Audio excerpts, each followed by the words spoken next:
أفضل المرسلين سيدنا محمد وعلى آله وصحبه الطيبين الطاهرين. رب اشرح لي صدري ويسر لي أمري واحلل عقدة من لساني يفقهوا قولي. وبعد, before starting, I would like to ask you, as I did last time, please make dua for the speaker. As we said last time, the righteous people before us, before attending any session of ilm, sometimes they used to even give charity in secrecy. And then they go in and then they make the dua. Oh Allah, conceal from me his faults and allow me to benefit from the knowledge he has. And for sure, wallahi, I need your dua more than anything. May Allah enable me to speak in the best possible manner. And may Allah open all the hearts here that what I say is of benefit. May Allah conceal any defects or any wrong thing that I say, inshallah, and amend that. And allow you to benefit from whatever is good and right in whatever we're saying, inshallah. We're discussing the topic of Salahuddin al-Ayyubi, the generation of Salahuddin al-Ayyubi, how he appeared. And last time, just a quick summary, we were discussing that it's not about just one figure. Salahuddin is not just a superhero that emerged in the scene, unified the ummah, and achieved victory. It is not about one person that's military strong. It's actually, thinking that way is injustice to him and to the generation around him. The question was, how was things before Salahuddin al-Ayyubi? And we discussed in greater details how the Muslim Ummah was divided, how the Ismaili sect had control over Egypt, how another deviant sect called the Assassins appeared, and how the divisions happened in the Ummah, and how the Ummah reacted to the first crusade when it came. And we said that the real disease of the Ummah at the time was in the heart, Hubb al-Dunya, the love of this world, materialistic lifestyle. The creed was not on a straight path. And we mentioned that the appearance of leaders like Nuruddin Zinki and Salahuddin Zinki was a result of the scholars of the time. We quickly discussed last time the appearance of the great Imam Hujjat al-Islam al-Ghazali and Sheikh Abdul Qadir al-Jilani and Imam Ibn al-Jawzi, all of which lived at this time and had direct relation on the appearance of the likes of Salahuddin al-Ayyubi and Nuruddin Zinki. To go quickly, last time we stopped on the appearance of Nuruddin Zinki, this righteous, great figure, a great abid, a great scholar, a great ruler, and how he controlled, unified the area of Sham, and how he stood against the Crusades. And we also discussed how that he sent 3 campaigns to Egypt and to resist the efforts of the Crusaders to take Egypt. And at the end of the day, how his campaigns in Egypt succeeded and eventually led to the appearance of Salahuddin al-Ayyubi. And we discussed that in details last time, so I don't have time, inshallah, to go through it again. We stopped last time on the appearance of Salahuddin. We mentioned how the campaign of Nuruddin Zinki and his soldiers under Asad-ud-Din Shirkuh went to Egypt and succeeded in overthrowing the Ismailis there and the Crusaders, and how the Ismaili Khalifa, who was still at the time in Egypt, at this time there were 2 Khilafas, the Abbasi Khalifa in Baghdad and the Ismailis in Cairo. After Asad-ud-Din Shirkuh died, he wanted to select a figure that he can control. And he said, let me select the weakest among his men. And he thought the weakest is the youngest, which at the time was Yusuf, the nephew of Asad-ud-Din Shirkuh. And he picked him as the wazir. And this nephew of Asad-ud-Din Shirkuh was actually Salahuddin al-Ayyubi. And we discussed how sometimes people plot, إِنَّهُمْ يَكِيدُونَ كَيْدًا وَأَكِيدُ كَيْدًا. He thought that this is the weakest person that he's going to be controlling. He ended up picking Salahuddin al-Ayyubi. And as such, Salahuddin al-Ayyubi came to be the wazir of Egypt without him even wanting to do that, under the rule of Nuruddin Zinki. That's exactly where we stopped last time. Let's describe quickly Salahuddin. So Salahuddin al-Ayyubi is a very righteous figure. He is one figure raised by scholars of the time. As we said, he was a student of Al-Hafiz ibn Asakir, whom which Nuruddin Zinki established a school for in Damascus. Salahuddin al-Ayyubi, as they describe him, he loved Salat al-Jama'ah. One of the things he was so keen to do is prayers in Jama'ah, all the time. He had his own imam. So whenever he goes and it's time for fighting, when it's time for Salah, he has the imam, he established Salah, he always prays in time. They describe him very careful about praying the Sunnah prayers. Always praying the Sunnah, in battle or not in battle. And again, those are lessons for us. We work, and sometimes because I'm working, I don't pray my Sunnah. Salahuddin al-Ayyubi, with all what he went through, always is praying his Sunnah on time. Not only the Fard, but the Sunnah too. They describe him, he loved to hear Quran. They said his heart was so soft, he was so gentle, full of compassion and rahmah. Salahuddin al-Ayyubi, whenever he heard Quran recited, he said he becomes teary eyes. immediately tears would come out of his eyes, just by hearing the voice of Quran. It is said that once time he saw a kid reciting Quran, and he stopped, and he heard, and again tears came out, and then he asked for the father of that kid, and gave the father money and told him, this is a talent, and I want you to spend on this kid, make him a scholar. He used to love the voice of Quran. Not only that, hadith. Salahuddin al-Ayyubi was especially careful about hadith, and not only listening to hadith, not reading hadith from Sahih al-Bukhari, no, listening to hadith from scholars. After all, he's been raised by one of the greatest hadith scholars ever, Al-Hafid ibn Asakir in Damascus. He's a great figure of hadith scholarship. When he went to Egypt, Salahuddin al-Ayyubi, there was another figure of greatness in the world of hadith compilation and narration. And I wrote his name down, Al-Hafid al-Salafi. There are, at the time, two great narrators of hadith and the art of hadith. And Salahuddin al-Ayyubi was student of both. Salahuddin al-Ayyubi, as we said, even the biography I'm using to tell you about is written by who? It's written by Ibn Shaddad, a hadith scholar. And you wonder, like, what happened? And they tell you, Salahuddin al-Ayyubi, while in the battlefield, when he goes to fight, he cannot go and attend to Sheikh al-Hafid ibn Asakir or as-Sulafi. So what did he do? He asked Ibn Shaddad, a scholar of hadith, please accompany me. Wherever I go, Ibn Shaddad is with him. Why? So that I can study hadith with you. And Ibn Shaddad tells us that he used to ask Ibn Shaddad to come in his free time, in his tent. And then he said he used to open the Sahih al-Bukhari. And he starts to read the hadith in front of Ibn Shaddad, directly from the scholar, understanding the hadith. And Ibn Shaddad says whenever he would read a hadith, and there is a maw'izah, admonishment in it, he would cry and weep. As a matter of fact, it is said it was the first time in history that hadith transmission, authorized hadith transmission, with a correct chain of narration. It happened in the masjid, it happened everywhere. Salahuddin al-Ayyubi, it is his time, the first time ever that hadith transmission properly has been established between the ranks of armies while fighting. While his army is there and the other army is there, hadith was being transmitted. That's how careful he was about the science of hadith. He is very soft-hearted. They describe him, whenever even he wins a battle, he would stand on the way of the defeated people. Why? To help them, to see if they need anything. He was so gentle and soft-hearted. He memorized the Quran. He memorized the Hamasa and Sha'r. He memorized books of fiqh. I'm speaking about Salahuddin. His ibadah is amazing. Qiyam al-Layl regularly, as we said about Nuruddin Zinki. He heard the Muwatta of Imam Malik. He went to Alexandria, a very famous scholar was there of the Maliki Madhab. And he said, why? It's not sufficient just to read al-Muwatta of Imam Malik. No, I have to go sit at the feet of the scholar. Not only learn the ilm, but the adab that goes with it. He heard the entire Muwatta of Imam Malik directly from a scholar. He took all his kids with him and all his family. That was Salahuddin al-Ayyubi. Salahuddin al-Ayyubi, when he took Egypt, some of his reforms, Egypt at the time under the Ismaili was a complete mess. No schools, economy was completely devastated, agriculture completely devastated, the people, their state was in a mess, their creed is they're very confused. So Salahuddin started a wide movement. Number one, the first thing he did, he found that the Ismailis at this time, they were taking 45% taxes from the people. Reminds me of California, right? 45%. Salahuddin, 0% taxes. No taxes. The same thing that Nuruddin Zinki did. 0% taxes. People today will tell you 0% taxes, it means what? That's not possible, brother, right? After all, how can? He proved that it's possible. When they were taking 45% taxes, Egypt was in a horrible state. Salahuddin and Nuruddin Zinki with 0% taxes changed everything because they applied the proper understanding of Sharia, the concept of infaq, spending, the concept of waqf, we discussed a little bit about. So 0% taxes for the people. Not only that, he found that the Hujjaj, people coming from Morocco, passing through Egypt, the Ismaili sect used to stop them, ask them for money, taxes. If they would not pay, they had a great big prison called Dar al-Ma'una. They would throw them there, torture them until they pay the money. Salahuddin came, the Hujjaj, not only they will not pay, he started establishing what? Dar al-Diyaf, a house of hospitality. When the Hajjis come in Egypt, they can drink, they can eat, they have a place to stay for free. Not only that, later he would guarantee that this would be the case all the way till Medina itself. And instead of this great prison, he demolished the prison and built one of the biggest schools in Egypt, a school for the Shafi'iyya madhab, the Shafi'iyya fiqh.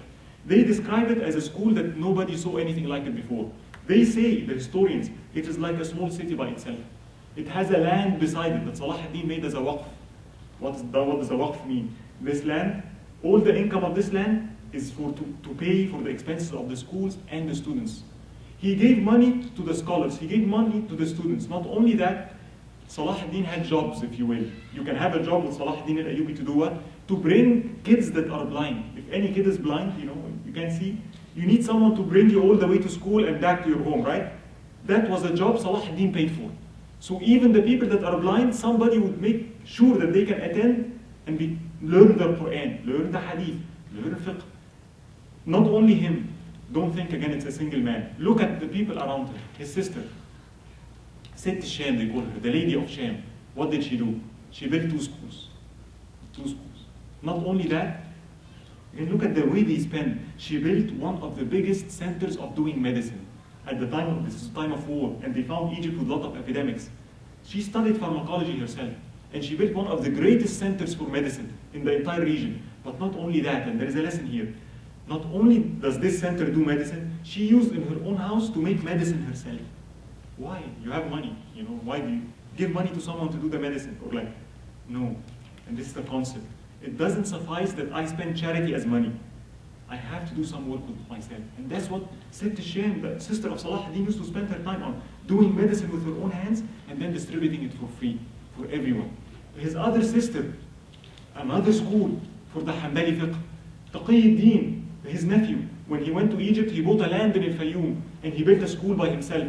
You'll find all the leaders of Salahuddin, that's what they were interested in.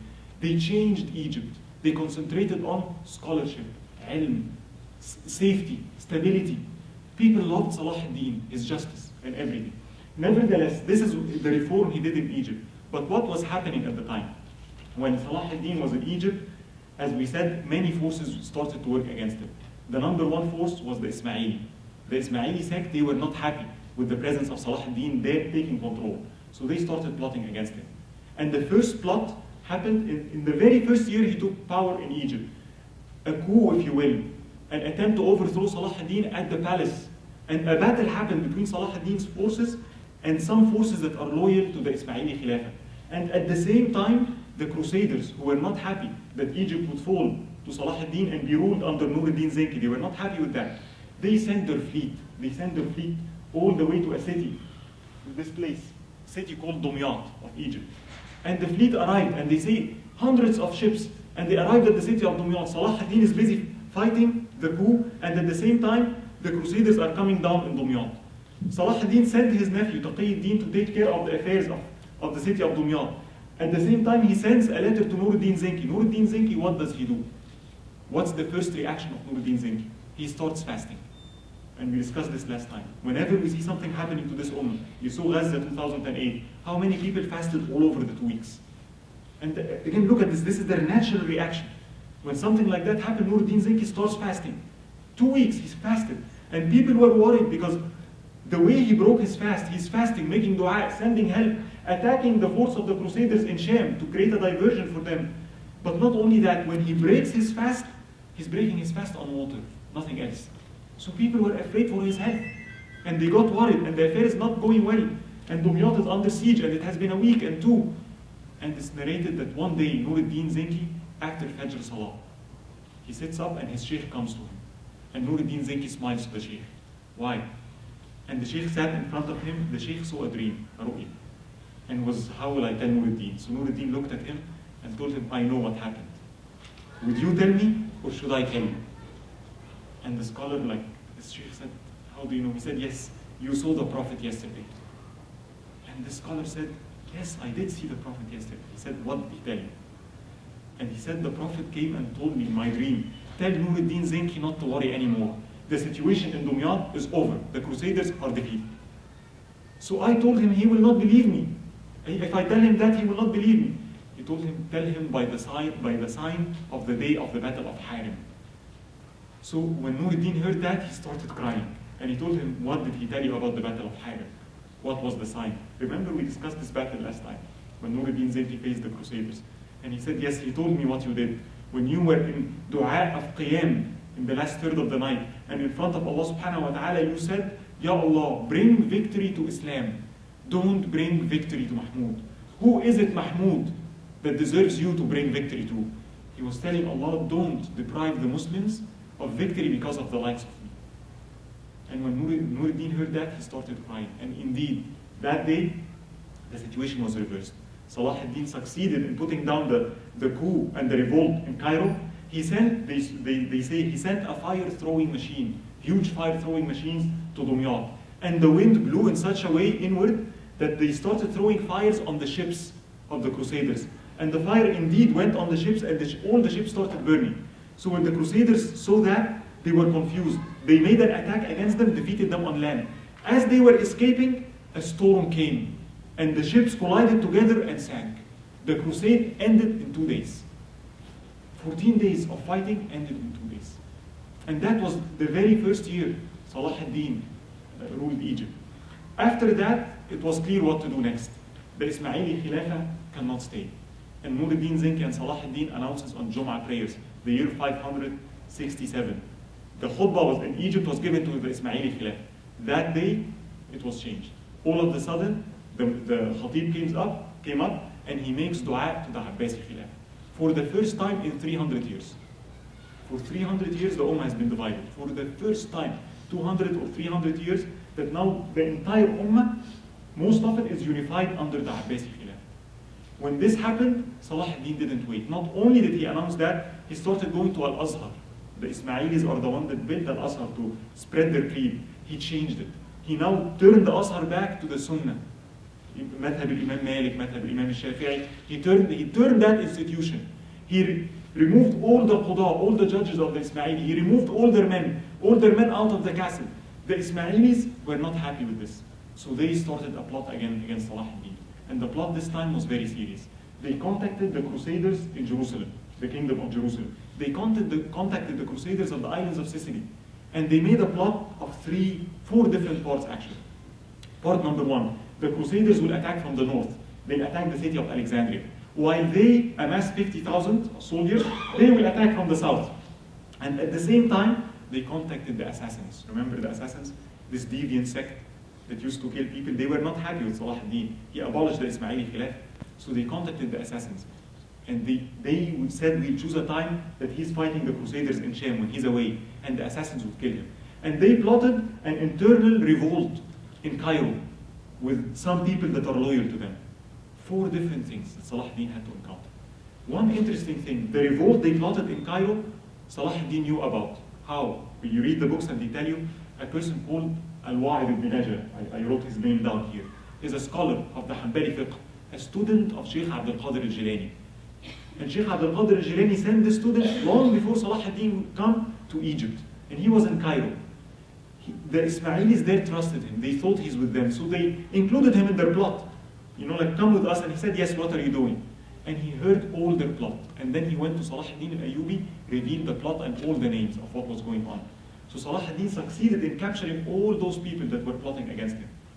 But little does he know, as he was, subhanAllah, at this time, another thing happened. Nuruddin Zinki, this great sultan, died in the year 569. At this crucial time, it is the will of Allah subhanahu wa ta'ala. This just king, this just ruler of the Muslims died. And the situation in Sham, and this is also very important to what we will be discussing today, the situation in Sham seemed hopeless. Why? People started to divide again. Damascus ruled by one party, Aleppo by another party, Halab and Mosul by another party. And they invited Salahuddin, come to like help us. So Salahuddin left Cairo to go to Damascus to see what's going on there. On the way there, the assassins attacked. But alhamdulillah, some of the emirs of Salahuddin al-Ayyubi, they doubted them. They didn't recognize them. So the first one attacked Salahuddin, the first emir encountered him and killed him.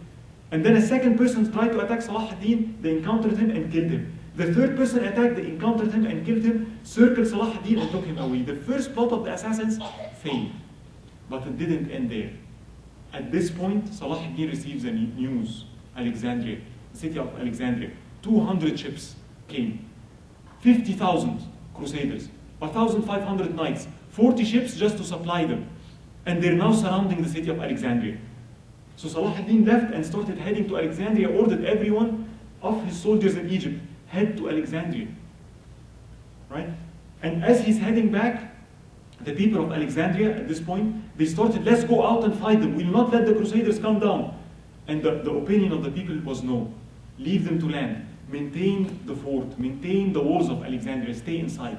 So they stayed inside. It is said that the Crusaders, when they landed, it is said in our books of history, they were surprised. Why? They said, this is not the Alexandria we're familiar with. Why? For the last 5 years, when Dumyat was attacked, Salahuddin noted, my portal cities are exposed. So he fortified all his portal cities in such a way that when they went down, they were shocked. The walls, the fortification, the trenches, the amount of the army, they're well trained, the equipment they have, the fire-throwing engines. It said the Crusaders were amazed at this. They started attacking the city, but their attack failed. They started attacking again, the attack failed. And the next day, soldiers started to arrive to the city of Alexandria and started to put a fighting front against the Crusader army at Alexandria. At this point, a fight happens. And as they're fighting, they used to fight by day, and at night time they would rest. As they were fighting that day, Salahuddin came. And it was announced, Salahuddin himself finally arrived. When his soldiers heard that, you know what they did? They started to fight by night. Here's an interesting lesson. The soldiers of Salahuddin, Qiyam al-Layl is essential. And this is another interesting thing. Soldiers of Salahuddin used to make Qiyam al-Layl. For them to stay the whole night, it's no problems. We're used to that. We can continue the fight. Actually, when he goes around his soldiers, he used to look to his tents. When he finds a tent and people are praying, he says, from here victory comes. He goes and he sees another tent, the soldiers are sleeping, he says, from here defeat comes. That's Salahuddin al-Ayyubi. Tells you about him and his soldiers. So they started fighting by night. The Crusaders couldn't take it. And Salahuddin came, and the major fight happened around the city of Alexandria. And it was said it was a major disaster for the Crusaders. They started getting defeated. They started to retreat. People followed them. And then they started to call their ships so that they can ride the ships and run away. And it is said, Ibn al-Athir narrates this, and I don't know how they did that. It was said, the Muslims jumped into the water. I don't know how they did this. And started sinking the ships. I don't know how can a person, I'm not speaking of a small boat, a ship. I don't know what equipment they used, what technique. But they started sinking all the ships. And the Crusaders were isolated on a small hill. By the next day, the entire crusade against Salahuddin was finished. It was a major victory for Salahuddin, a major blow for the Crusaders. At the very same time this was happening in Alexandria, news from the south. The Ismailis, 50,000. An army of 50,000 created a revolt in the south and is heading to Cairo. Salahuddin sends to his own brother, Al-Malik al-Adil, the brother of Salahuddin, take whatever army is left in Cairo, the few army you have, go south immediately, don't wait for me, intercept them. And he goes south, and a huge battle happened between the few soldiers of Al-Malik al-Adil, the brother of Salahuddin, and those 50,000 Ismailis. In this battle, Al-Malik al-Adil, it was said he crushed them. The soldiers of the Ismaili sect, the revolt against Salahuddin was completely crushed. This time, unlike the previous times, they gave them no break. Al-Malik al-Adil kept following them. They go south, he goes after them. They went to Nuba and Sudan, he went after them. He exterminated this Ismaili 50,000 soldiers. After that, you would never see the Ismaili again. That was the end of the sect. That's why the Ismailis, they hate Salahuddin. They call him Kharabuddin. For us, alhamdulillah, he restored the Ummah to a proper creed. But, so all those plots against Salahuddin was foiled. Now things was, as I said, in Damascus and Sham, because of the death of Nuruddin Zenki, and that will lead us, by the way, to a very interesting epic. Many of us don't know that, do you know that the Crusaders tried to attack Al-Medina and Mecca? That we'll see that. That's actually going to happen right now. And it's going to start here. When Nuruddin Zenki died, so people differed. What are we going to do? His son was only 11 years old, Al-Malik al-Salih, very young. So they said, you know, what will we do? The ruler of Damascus and the ruler of Aleppo and the ruler of Mosul. They said maybe we should unite around the son of Nuruddin Zenki. One of the servants of the son of Nuruddin Zenki tried to take the matters in his own hand. He went with the son of Nuruddin Zenki to the city of Aleppo, Halab. And once he reached there, he overthrew the ruler, took control in the name of Al-Malik al-Salih, and started doing what? Taking control for himself. So the people in Damascus, they were like, what are we going to do now? Clearly this is a plot. So they sent to Salahuddin, come, come take control. Salahuddin left Egypt with 700 knights, all the way to Damascus, just 700. And 700, because some of the secular people, they tell you Salahuddin was plotting to take, by force the kingdom of Nur. It's not true. He went with just 700 knights. And once he reached Damascus, they opened the door for him. He entered. The Qadi and the scholars, he was raised there. They came to him, delivered the city for him. And he said, I'm not here to rule as Salahuddin. I'm here to rule under Al-Malik as-Salih, the son of Nuruddin Zinki. Let's all unite. And he went to the city of Mosul and the city of Huma, and they did the same thing. They opened the door, Salahuddin enters, just 700 knights. Nothing more. He enters there, they gave him control. Alhamdulillah, they gave him control. At this time, this person called Sa'd-ad-Din Kamishtakin in Aleppo, the one that is trying to take things in his hand, was not happy. So he called the person in Mosul, and they formed an allegiance. And he said, you know what? Salahuddin is going to take everything in his own hands. No, we should be ruling. It takes one person sometimes to create a fitna, one. And this is what was happening. So they amassed a huge army, and they said Salahuddin has only 700 knights. Easy. So they got about 6,000 to 10,000, army. And they went against Salahuddin. Salahuddin meets them, and the first thing he says, I don't want any fight. What do you want? I'll give you all the cities. Take everything I have, just leave for me Damascus. Why? Because he was engaged in fighting the Crusaders, and you can tell from the map, he needs a base that's close to them. He told them, just leave the city of Damascus, we all rule under Al-Malik as-Salih. He said, no, we'll take everything from you. And then they started attacking. Salahuddin, it is narrated that he said, those people, they don't know what they're doing. Their soldiers are in this array. So he ordered Taqiyuddin attack with 700 knights. And 700 knights, they attacked, those people started, I don't know, the army was not organized. They got defeated and ran away. Salahuddin didn't follow. He left them. Those are Muslims. It is not about killing Muslims, very important. Then he followed to the city of Halab, trying to reach Al-Malik as-Salih, the son of Nuruddin Zinki. Now, Sa'd-ad-Din Kamishtakin started putting a stand against him. Salahuddin has two choices. What are you going to do? Are you going to storm the city by force? That can create a fitna. And this is very important. He can. But this will create a fitna. It will be Salahuddin against, they make it look that way. They make it look, Salahuddin is fighting the son of Nuruddin Zinki. That's a bigger fitna. So he chose not to fight. He waited, just surrounded the city. Sa'd-ad-Din Kamishtakin did two things. He sent to him, told him, truce. And how did he do that? He sent the daughter of Nuruddin Zinki, 7 years old. He sent her out. Salahuddin saw the daughter of Nuruddin Zinki, 7 years old. He said he stopped and he started crying. He remembered Nuruddin Zinki. He loved Nuruddin Zinki. And he told the daughter, what do you want? She said, they want truce. He said, truce. And then they told this 7 years old that doesn't understand anything, ask Salahuddin to give you the fort of I'zaz and this citadel and this fort and this city. So she came out and she repeated the same thing. I want the city of I'zaz. I want whatever she said. It's yours. It's yours. It's yours. The loyalty of Salahuddin to Nuruddin Zinki is clear. Don't let modern day scholars let us doubt that ever. It's not true. But Sa'd-ad-Din Kamishtakin did two other things. He contacted the assassins, killed Salahuddin on his way back. And the second thing, which will change the map now, he had in Aleppo, Halab, Nuruddin Zinki captured earlier a lot of the heads of the Crusaders, their leaders, and he started releasing them. Why? He released those leaders of the Crusaders so that they can go back and create what? A diversion for Salahuddin. One of the people that was captured by Nuruddin Zinki is Arnat, Rayyanad. And this person will be responsible to change everything. This is a war criminal, captured by Nuruddin Zinki, imprisoned in Halab for 10 years. This figure called Sa'd-ad-Din Kamishtakin released Arnat. Just to let you know what Arnat is like, this Rayyanad. 15 years ago, when he used to rule Anitok in the north, he wanted to attack some of the islands of Rhodes in the Mediterranean, small islands, under the control of the Orthodox Christians, the Byzantine Empire. They're supposedly Christians, but he wants money, he wants wealth. So what does he do? He goes to the priest of Anitok and tell him, I need wealth, I need to make a fleet to attack this island.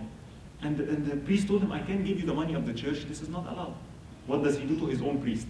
He tortured the priest, started torturing him, and then he started to bleed. He tied him, threw him in the desert, and covered the wounds of this priest with honey.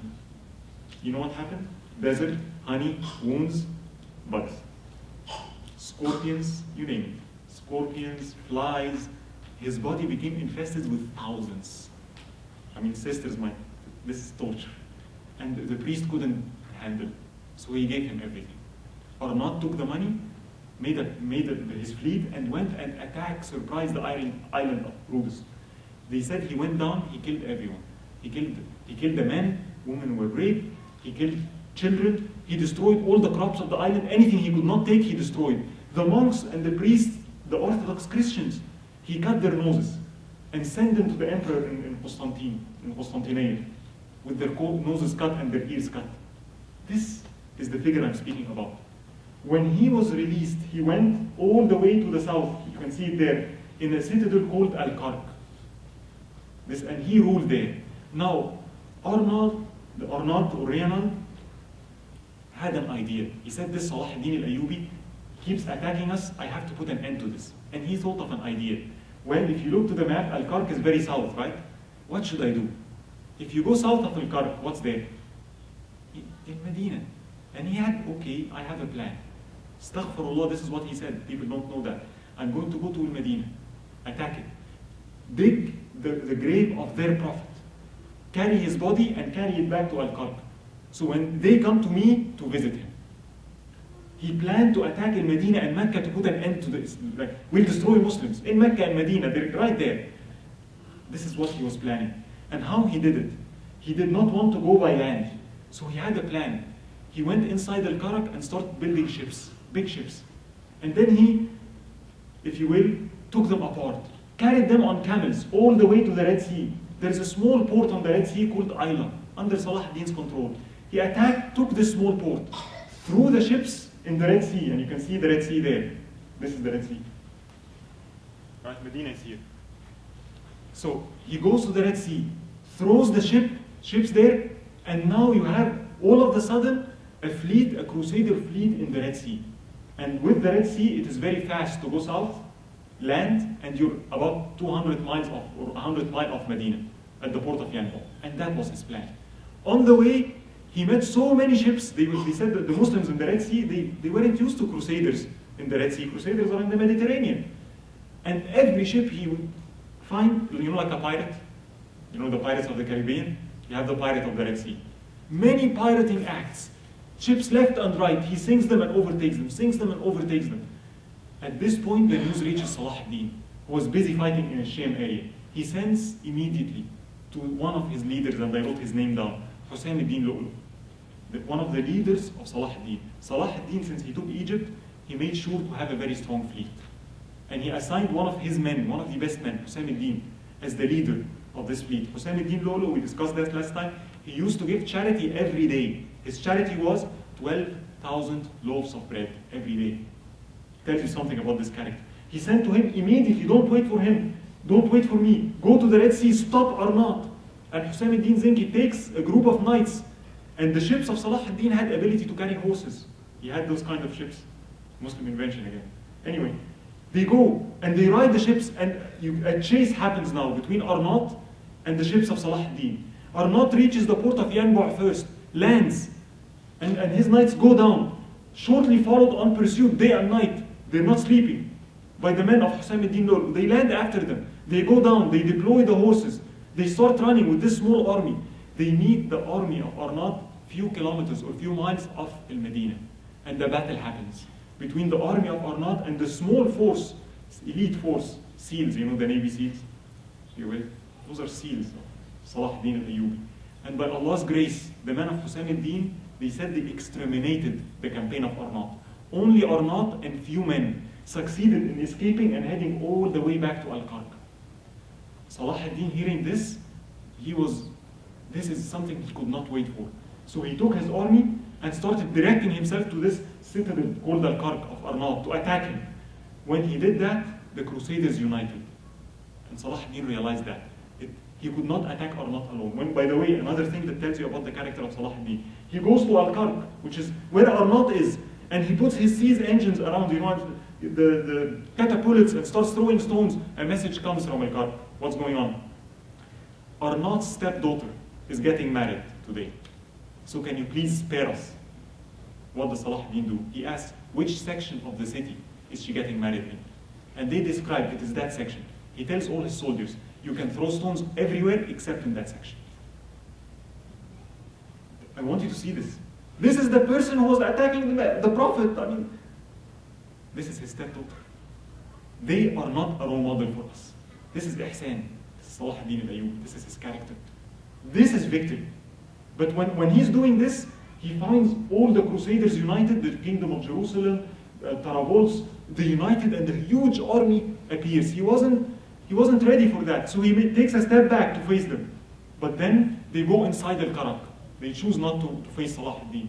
At this point, he realizes, Muslims, we lack unity. So he head back to the city of Aleppo, Halab. And look, subhanAllah, by the qadr of Allah subhanahu wa ta'ala. At this time, Sa'd-ed-Din Kamashtakin was arrested by the son of Nur-ed-Din Zenki, and he killed him. But the son of Nur-ed-Din Zenki died, natural death, at the age of 17. And he goes to the city of Halab and tells them, we need to unite. And they agree, and he enters the city of Halab. He goes to the city of Mosul, and they tell him, didn't you see what Arnat is doing? We need to unite against him. And they agree, and they unite, and all of a sudden, because of Arnat, I want you to see this, the wisdom of Allah subhanahu wa ta'ala. How did this start? A person called Sa'd-ed-Din Kamashtakin wants to take power in Halab. He releases Arnat to create a diversion for Salahuddin. Arnat wants to create havoc in the Muslim world. He attacks Al-Medina. It becomes the reason why Muslims unite. So Muslim united, you see that? Because of the plot of Sa'd-ed-Din Kamashtakin. Because of the plot of Arnat.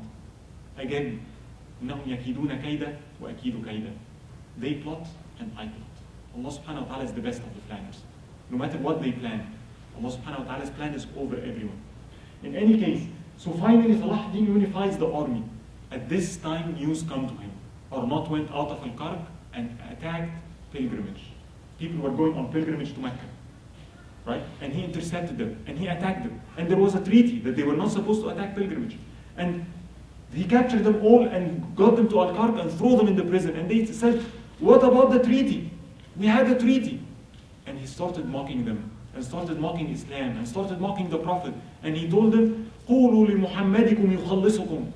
Tell your Muhammad to come and free you. And he started mocking the Prophet. When Salahuddin heard this, he swore that if Allah grants him Arnat, Reynal, he will kill him himself. And at this point, Salahuddin announces through the entire Ummah a major call for jihad. Everyone, come, we're going to face the Crusaders in a decisive battle. Army started forming. Salahuddin now unites the army of Sham, gets the army of Egypt, more than 20,000-30,000, the biggest army he ever had. The Crusaders realized that. They started to amass all their armies. And they go to the citadels around Al-Kark, in a place called Safuriya, and they go inside the forts to fortify the forts. And then one of them, Raymond of Tripoli, he tells them, I never saw an army like the army of Salahuddin before. I fought Muslims, but I never saw an army like this. Don't go out and fight him. Make sure to protect your cities. Don't fight him. And again, what does Arnat say? Arnat, with the master of the Templars, they both say, what are you saying? Are you afraid? What is that? Because he has a great army. They are like wood and we are like fire. More wood, the fire will burn more. And they started telling him, we have to go out. Salahuddin's plan was very simple. He went to a citadel beside Al-Kark called Tabariya. It's by the lake of Tabariya. And this city had the wife of Raymond. And he told his men, lay siege to the city, but don't take it yet. His plan was very simple. I'm going to, apply pressure. Basically, his message is the following. If you guys stay in the forts, I'm going to take your cities one by one. He wanted to put enough pressure so that they would come out and fight. And the plan succeeded. Arnat couldn't take it. Raymond told them, it is my wife that's in Tabariya. Leave. You can't face Salahuddin. He's so strong. Leave her. He's a gentleman. He won't do anything bad. But they chose again Arnat and the Templars and the Hospitallers under the zeal. We'll go out. We'll destroy him. And they started going out. An army of 60,000. All the Crusaders, they amassed everything. And they started marching against Salahuddin. Salahuddin, that's exactly what he wanted. He sent Taqiyuddin, his nephew, one of the greatest knights of Salahuddin. He sent him with a part of the army and started attacking the rear. And he knew it was summertime. And the distance between their place, Safuriya, and Tabariya is desert. and there is no water supplies. The only water supply is the lake of Tabariyah. So they have to cross this desert in summer. And he made sure, he started attacking the rear of the army. So he slowed them down. The Crusader army became extended over 2 miles. The rear part is fighting Taqiyuddin, and the front part, the king of Jerusalem, at the time called Guy, was at the front. What will he do? Will he continue, meet Salahuddin with half the army? He couldn't.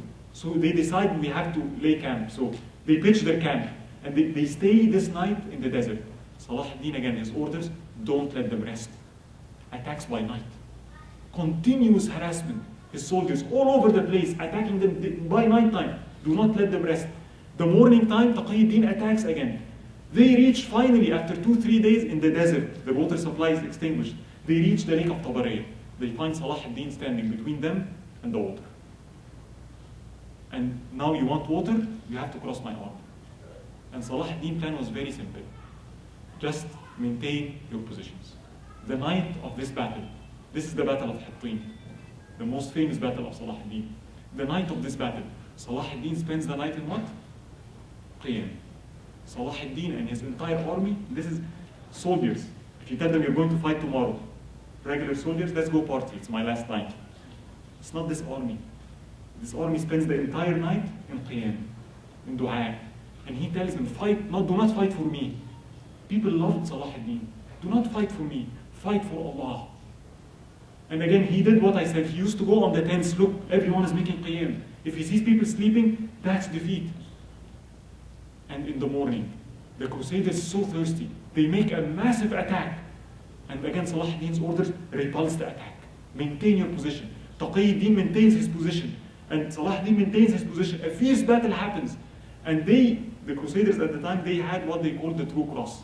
As according to their beliefs, this is a cross that has some pieces of wood from the true cross that, according to them, Jesus was crucified on.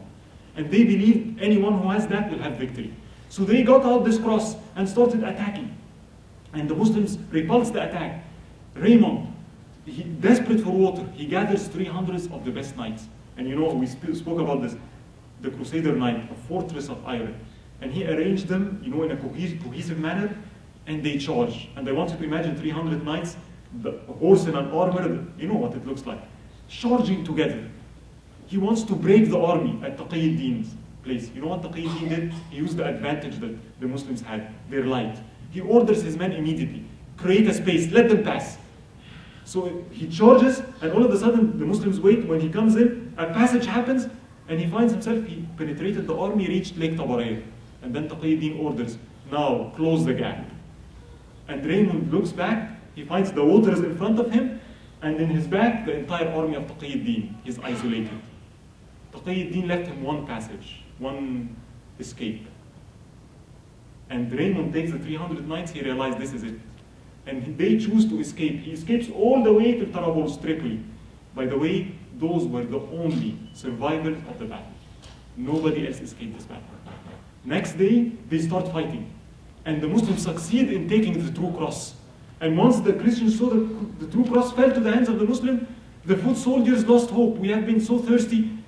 And the Muslims started now to attack. And they used a technique called bonfires. They noticed it is the desert, it is very dry. You know California fire, when things are dry, and you know how the smoke. They did the same thing. They gathered a lot of dry plants. And the wind was blowing against the Crusaders, and they set them to fire. And it said the fire went into the eyes of the Crusaders. So heat, no water, fire, attack, they started falling back. Soldiers started to surrender. 30,000 surrendered to Salahuddin. The knights started to protect their king, and they started to retreat. They went to a hill, and Salahuddin went after them. And they went on top of this hill. They succeeded in pitching one tent, the tent of their king, King Guy of Jerusalem. He was in this tent. And all the remaining knights, the Templars, the Hospitallers, the strongest of knights were around him. And it is said, the son of Salahuddin tells us this. He narrates, I was with my father in the battle of Hattin. And I saw him in the final moments of the battle when our men was attacking. And they started attacking towards the tent. And I started, we're winning, we're winning, we're winning. And then I saw the knights of the Crusaders attack, and our men fell back. And my father was so upset. And he started saying, Shaitan should not win. Shaitan should not win. And then the men attacked again. And I saw them, they attack, and they were approaching. And I looked to my father and said, we won. And then I looked back, and the Crusaders attack again, and the men fell back. And then at this moment, Salahuddin says, focus on this tent. Focus on this tent. And the men started attacking again, attacking. As they're reaching the tent, he says, I looked to my father and said, we won.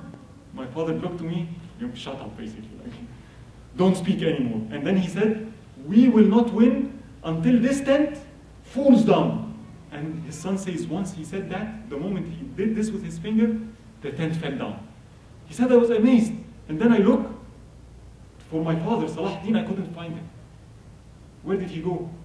Sujood. Sujood al-shukr. A lesson. When something good, this is a battle. You know the intensity of the battle. This is his natural reaction. When something good happens to me, you know, you take an A in an exam, you get a bonus. Our first response, your first unintellectual response, what comes out naturally? Usually, yay, right? Not Salahuddin. Here is a lesson. This is not a, it's his natural, it tells you about his focus. This is a battlefield. Where is your focus? Allah subhanahu wa ta'ala, bow down in shukr. And everyone was captured. The king guy, the masters of the hospitallers, the master of the templars, Reynald, Arnaud, everyone was captured. In this battle, they say that the people that looked to the dead, they said nobody survived. 30,000 died. The people that looked to the prisoners, they said nobody died. He captured 30,000. 30,000 was dead. In this night, Salahuddin orders a special tent. Why? The entire night this time. You know, you make qiyam half the night. You make qiyam 1/3 of the night. This night, Salahuddin makes qiyam the entire night. His army, it is said, this night, it was a night of dhikr, dua, Quran, dhikr. The entire army. This is the army of Salahuddin. How Allah broke the Crusaders in one night. Next day, he orders King Guy, he orders Arnaud to his tent. And he gives water to King Guy. Giving water is a sign of what? Salahuddin is a man of honor. If he gives you water, that you're safe. So he gave water to King Guy. He drank and then he gave the water to Arnaud. Salahuddin was upset. I did not give him water, he's not safe. And then he goes to Arnaud and tells him, Kam taghdur, how much do you betray? And he looks to Salahuddin and tells him, this is the habit of kings, and that's what they do. Said Salahuddin was shocked with this lack of honor. And then he swore to kill him. He put his hand on his sword and he told him, one choice, say La ilaha illallah. If he would have said La ilaha illallah, Salahuddin would have spared. And he refuses. Salahuddin takes his sword and fulfills his promise. He kills Arnaud. The king guy was, now they said, started trembling. So he looked to King Guy and tell him, it's not the habit of kings to kill other kings, but this one, he exceeded all limits. That's why this happened to him. You are safe. Safety was granted to them. Salahuddin now focused his attention on what? This, by the way, the Battle of Hattin, the entire Crusader army, no survivors. All the cities now were empty. Nobody to defend them. It was time for Salahuddin to go, you would think now Jerusalem. This is not what he did. He started with the coastal cities. Why? Those are the cities that supply Jerusalem through the sea from Europe. All cities started to fall. Akka, Qaisariya, Gaza, Asqalan. Salahuddin would show up, and it was said he would show up. They start to resist, Salahuddin starts to attack, and we want to surrender. And he would say, what do you want? You're free. Give me the city, go free. All of you. And his soldiers objected.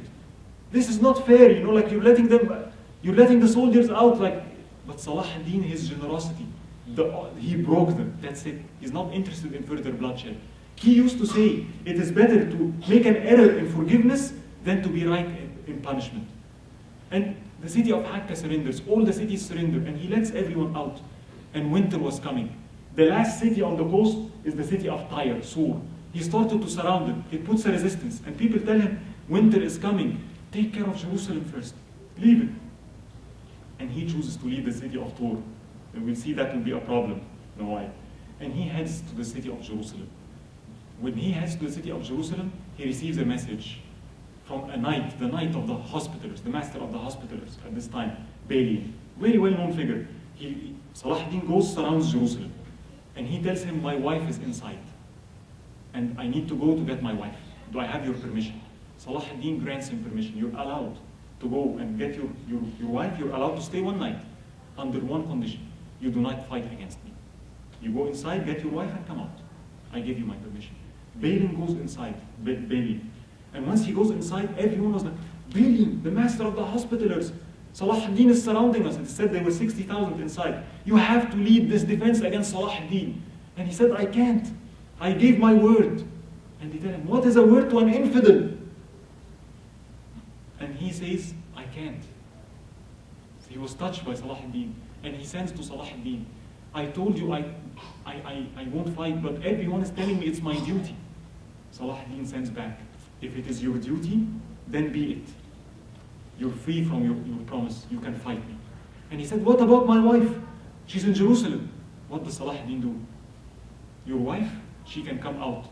And I will provide a Muslim escort from my soldiers to take her all the way to the city of Tur, so that you know that she's protected. Remember what they did in 1099? People that attended here last time? Look at the difference. This is Salahuddin. And Salahuddin starts attacking the city. Unlike the movie, Kingdom of Heaven. I know you guys, it's not what happened. Actually, Salahuddin breaches the walls. What he did, they said 40 catapults. They throw like stones and arrows, massive army. They said when arrows and stones were thrown, the people could not see the sun.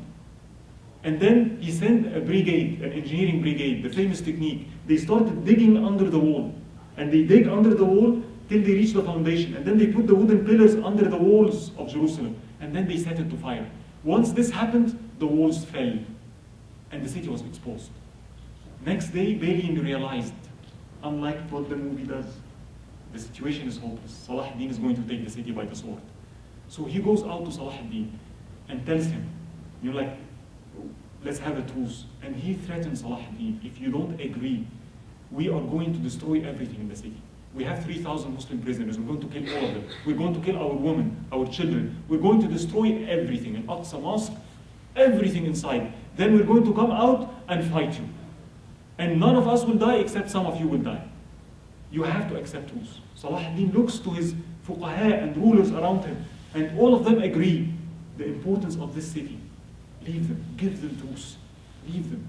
And Salahuddin agrees, and he says, you're free, all of you, to come out. The financial advisors of Salahuddin, by the way, it's said that Salahuddin people used to hide his money from him. Why? Because if he sees money, he gives it away. Generous. So the financial advisors were very upset. We spend so much on the war, like the treasury is empty. At least everyone coming out should pay 1 dinar. There is 60,000 people inside, right? So 60,000 dinar. If it's an emir, 10 dinar. And Salahuddin said, fine, it's 1 dinar. Okay. And they made the agreement. And people started coming out. Now what happened? As people are coming out, the rich are coming out, and the poor are not coming out. So Salahuddin and his soldiers noticed this. What kind of people are those? They're not spending their money on their own poor people. Salahuddin comes, and his brother, Malik al-Adil, comes and says, give me 1,000 of the poor people. Why? I'm going to pay for them. Here is 1,000 dinar. Let them out. Salahuddin was like, and they start letting the people out. As Salahuddin is standing, a woman comes and starts shouting at Salahuddin, this beloved Sultan of the Muslims, murderer! Murderer! People were so upset.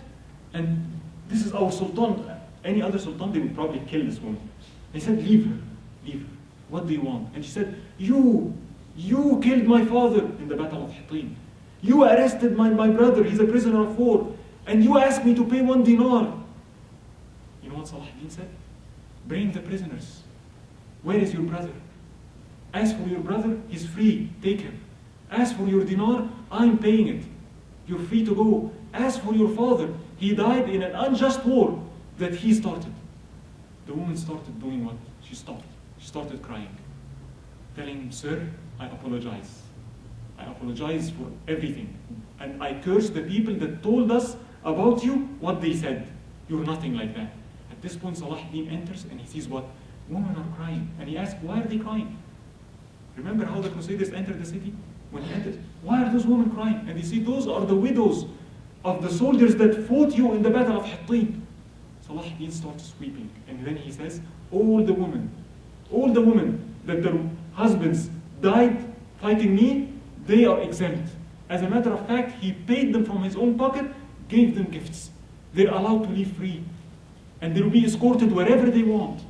All the prisoners, bring prisoners. Any woman, if you find your husband, take him and go free. At this point, the priest of Jerusalem is coming out. And Al-Ahmad al-Asfahani, a scholar, besides Salahuddin, was so upset.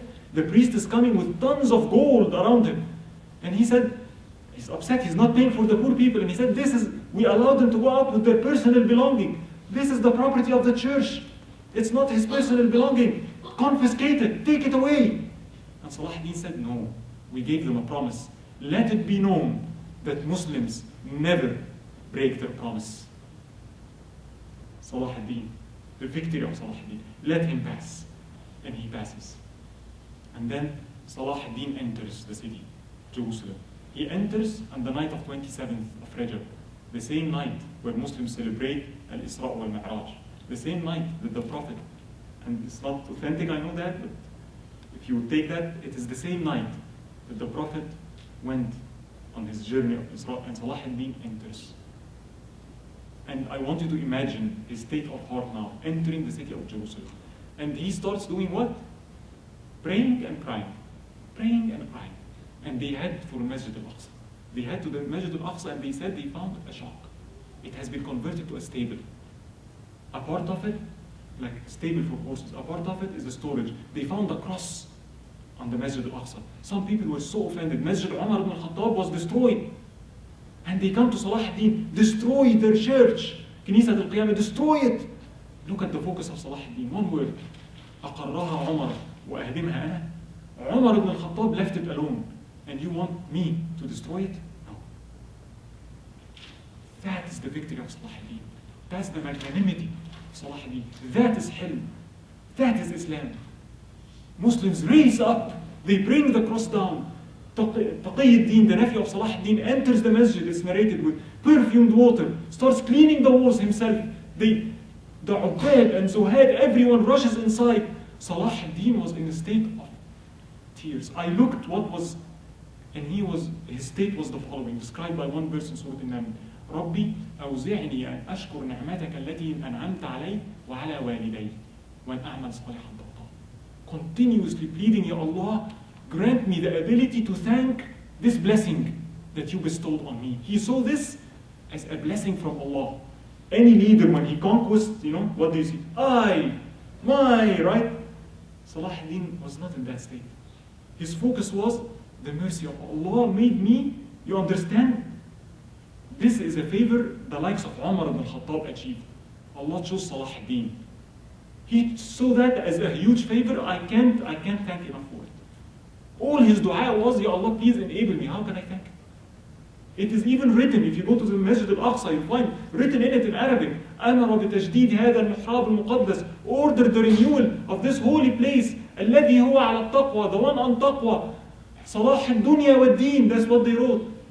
صلاح الدنيا والدين. When Allah opened this on his hands, not when he opened it, when Allah granted him and bestowed on him to open this place, and he is asking Allah for Allah's forgiveness and asking Allah to enable him to thank these blessings and make his bounty of Allah's rahmah plentiful. That's where Salahuddin's heart was. And I finish with this Jum'ah prayers. Next day, the first Jum'ah in Masjid al-Aqsa. Can you imagine? And all the ulama and fuqaha around Salahuddin praised. And he chooses Muhyiddin ibn Zaki, the Hanbali scholar, the Qadi of Damascus. He chose him to give the khutbah. And he comes up. And the khutbah is, alhamdulillah, those who can read Arabic, I have it, it's recorded. Can you imagine the army of Salahuddin? Salahuddin is sitting, and the first Jum'ah prayers in an Aqsa mosque. Just put your heart there. And he starts by Alhamdulillah. He starts قُطِعَ دَابِرُ الْقَوْمِ الَّذِينَ ظَلَمُوا وَالْحَمْدُ لِلَّهِ رَبِّ الْعَالَمِينَ. The first 30-40 lines, all the ayat of hamd and praise of Allah subhanahu wa ta'ala, one after the other, one after the other. Then he looks in his khutbah and tells Salahuddin and the army to mind this blessing and ni'mah that Allah gave to you after the like of Umar ibn al-Khattab. Do not think that it's your swords or shields that made you come here. It is Allah. Know the favor of Allah and be thankful for Him. And I won't go through it. At the end of it, it's the usual thing, they make dua for the Khalifa. At the end of it, he makes the dua for the Khalifa. Then he looks and looks to Salah. Can you imagine Salahuddin sitting there? And then he starts making dua for Salahuddin. Oh Allah, guard the flag of Salahuddin. Oh Allah, like you bestowed this hasana on him in this life, this hasana is perishing. Bestow al-Jannah, Jannat al-Firdaus, which is everlasting on him. Ya Allah, respond to his dua. When he is asking you, Ya Allah, grant me the ability to thank you and worship you. I wanted Salahuddin was in tears. Everyone came congratulating Salahuddin, left and right. The Muslim Ummah, Jerusalem is back. Can you imagine? Waves of congratulations. But that was not the end. Many see this is the victory of Salahuddin. The victory of Salahuddin is yet to come. When this happened, the news went to Europe. What happened? The Pope was outraged, called for a massive crusade. France and France and England, they always fight. When they heard the news, Richard the Lionheart, Philippe Augustus of France, they were fighting. They decided to stop. Both of them. Barbarossa, the king of Germany, 100,000 to 200,000 soldiers. William II of Sicily, 22 different nations. The army of Germany alone is 200,000. They estimate, according to us, 600,000 soldiers responded to the Pope. Salahuddin, with his 30,000 now, was about to face one of the most massive crusades ever. Salahuddin is going to face the unified army of Europe. What do you think the Muslims will do? People that congratulate and, we will see that next, inshallah. So what will happen? A battle. 2 years battle around the city of Akka. Who will win? Salahuddin or the Crusaders? Richard the Lionheart or Salahuddin? سبحانك اللهم وبحمدك لا إله إلا أنت أستغفرك وأتوب إليك والعصر إن الإنسان لفي خسر إلا الذين آمنوا وعملوا الصالحات وتواصوا بالحق وتواصوا بالصبر. جزاكم الله خيرا.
You can see that clearly there is a dimension of khuluq, characteristics of Salahuddin al-Ayyubi.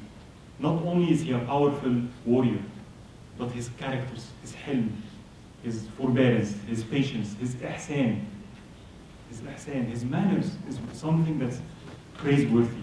And I want you to also realize this is not from thin air, it's from the scholars he's with. One of the scholars of the time, and I wrote his name down, of the time of Salahuddin al-Ayyubi, Sheikh Ahmed al-Rifa'i, great Sheikh Ahmed al-Rifa'i. Imam al-Dhahabi in Siyar A'lam al-Nubala, if you go and read the biography of Sheikh Ahmed al-Rifa'i, it will tell you, and I'll give you one story that relates, I think, to what we're saying. It tells you Sheikh Ahmed al-Rifa'i once was sitting, and very famous Sheikh, very pious, and he's such in a state in the masjid. And because of his state, a kitten, small kitten comes, and he's sitting, and his sleeve is long, and the kitten chooses, she feels alhamdulillah comfortable. And she comes and sits on the sleeve of Sheikh Ahmed al-Rifai while he's speaking. This is the time of the Crusades, time of the fight, right? This is the environment, right? So he leaves the kitten, continues to speak. And then, time for Salah. What does Sheikh Ahmed al-Rifai do? And that's the Imam al-Dhahabi, Sir Alam Nubala. Sheikh Ahmed al-Rifai cut his sleeve so that the kitten continues sleeping. Then he went, they prayed. And then he came back, the kitten was still sleeping. And he got a needle and, like, stitched his sleeve back and said, nothing changed. And continued. I mean, that tells you something. Those are the shuyukh. It's not about ilm. It's not just about ilm here. The khuluq. This goes to the students. The same Sheikh Ahmed al-Rifai once saw one of his students, a bug, qamla, a bug like a tick or something, and it bit him. So he got, what's your reaction? If a mosquito comes and what happens? Right? And he saw that. And it's not just that he's killing, anger. So Sheikh Ahmed al-Rifai stopped him. شفيت غيظك? Billah, what are you doing? Did you extinguish your anger and wrath? No. A mosquito came to Sheikh Ahmed al-Rifai and he stood. And the mosquito bit him and left. What was he doing? Is it halal to kill a mosquito? It's about, he noticed something in him. When a mosquito comes and bites me, what's my reaction? Tells a lot about me. Anger. Curbing my anger. You can see Salahuddin and his forbearance. How he's forbearant. How he's calm. This disease of anger. We are an angry nation. We are. Right? And I can tell, I saw it like one of the shuyukh, like, may Allah increase him in knowledge. And I noticed this in one of the retreats, like mosquitoes in summer. And I noticed myself, a mosquito comes and my natural reaction, quickly, I look to some of my friends and their natural reaction and look at their reaction. It tells a lot. It's, like, there is anger. It's not about killing, it's anger, you know what I mean? And then I look to the Shaykh, and he's speaking, and the mosquito comes. When a mosquito comes from me, I quickly. And the natural response was what? Like this, that slow. Some of us know who I'm speaking about. I will not mention the name of this Shaykh. But that's something to learn. Who today is teaching such kind of things? Those are shuyukh. Those are shuyukh that teach us ihsan. When killing an ant is not allowed. Killing a mosquito, not with that, for a reason. And you better have one. And you better try not to kill it first. We are an angry nation. And I'm saying that it reflects on us. I'll give you a personal reflection. The Gaza 2008, remember? What?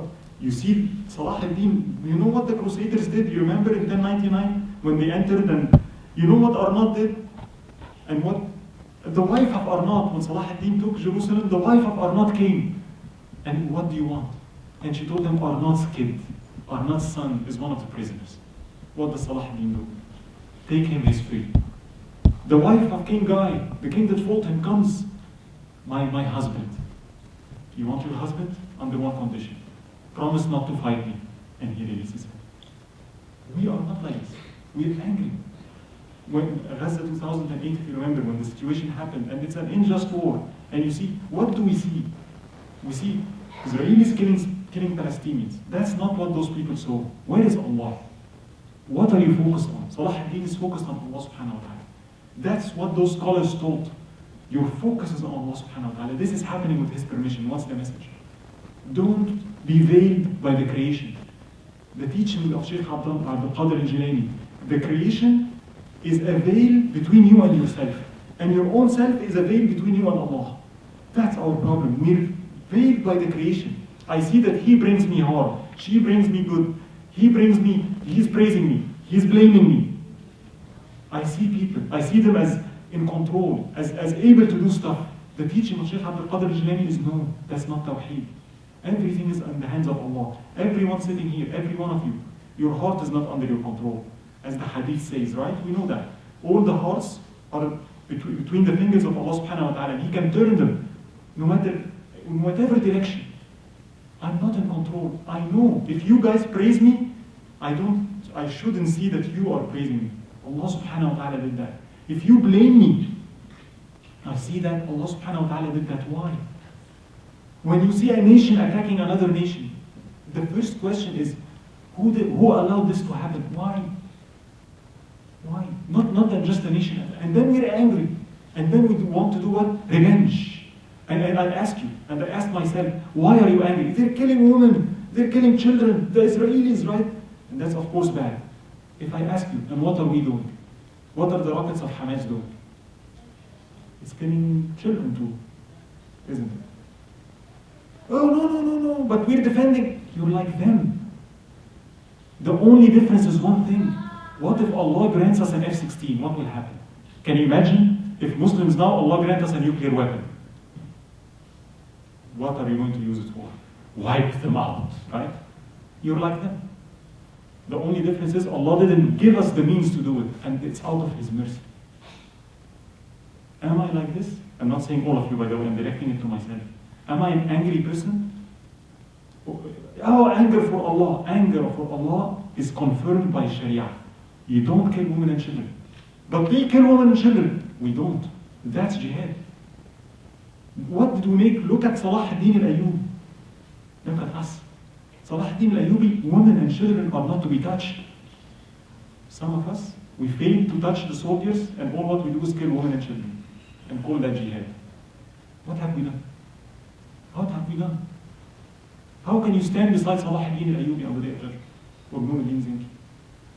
Killing women and children in the name of Islam? Jihad became a bad word. Jihad is now about, this is not jihad. Go to the scholars, don't forget me, the likes of Ibn Qayyim, that lived in this time. They lived in this time, and they wrote about jihad, 14 levels. 14, the last one is qital. There are 13 different levels, where are they? Anyway, it's something to contemplate on. It's a lesson, maybe we can reflect on. So that it's not, when we see those stories, I want us to reflect. Are we like that? What's the difference? What do we need to gain? What ilm do we need to study? Anyway, so we discussed how Salahuddin al-Ayyubi took Jerusalem. And then after that, everybody's congratulating Salahuddin al-Ayyubi. It was winter time. And all the soldiers are exhausted. And Salahuddin permits all soldiers leave, except his personal soldiers. They call them al-Halaqa. Himself and the men around him. They're not allowed to leave in winter. He's going to continue fighting, continue getting the rest of the cities. He does not rest. Soldiers rest, he does not rest. And the special soldiers group around him. And as they're going, and the situation, they're going towards the city of Tyre, the city of Sur, the only city left on the coast. And as he reaches Akka, Ibn Shaddad, this famous scholar of hadith that accompanies Salahuddin, narrates for us this. He says, I never saw the sea before. Ibn Shaddad says that. I used to read about it. It was my first time to see the open sea, the Mediterranean. And it was winter and it was stormy. He said, I saw the sea and waves, big waves, and the storm. And now I want you to think about this. What is going in the head of Ibn Shaddad and Salahuddin? Both of them are looking to the sea. And he narrates this. He said, what I was thinking about as a scholar, I started to look at the fiqh opinion. There's a fiqh opinion that a sailor, you cannot trust his witness. And I didn't like this. But now, after seeing the sea, I started telling myself, anybody who goes in the sea like this is not in his right mind. Maybe I'm now of the opinion that if a sailor gives me his witness, I won't take it anymore. Because it's crazy. It's impossible for a man to work in such kind of an environment. This is the thought of a scholar, Salahuddin. And he looks to Salahuddin, and Salahuddin, look at where Salahuddin's mind is. He looks to Ibn Shaddad and he tells him the following.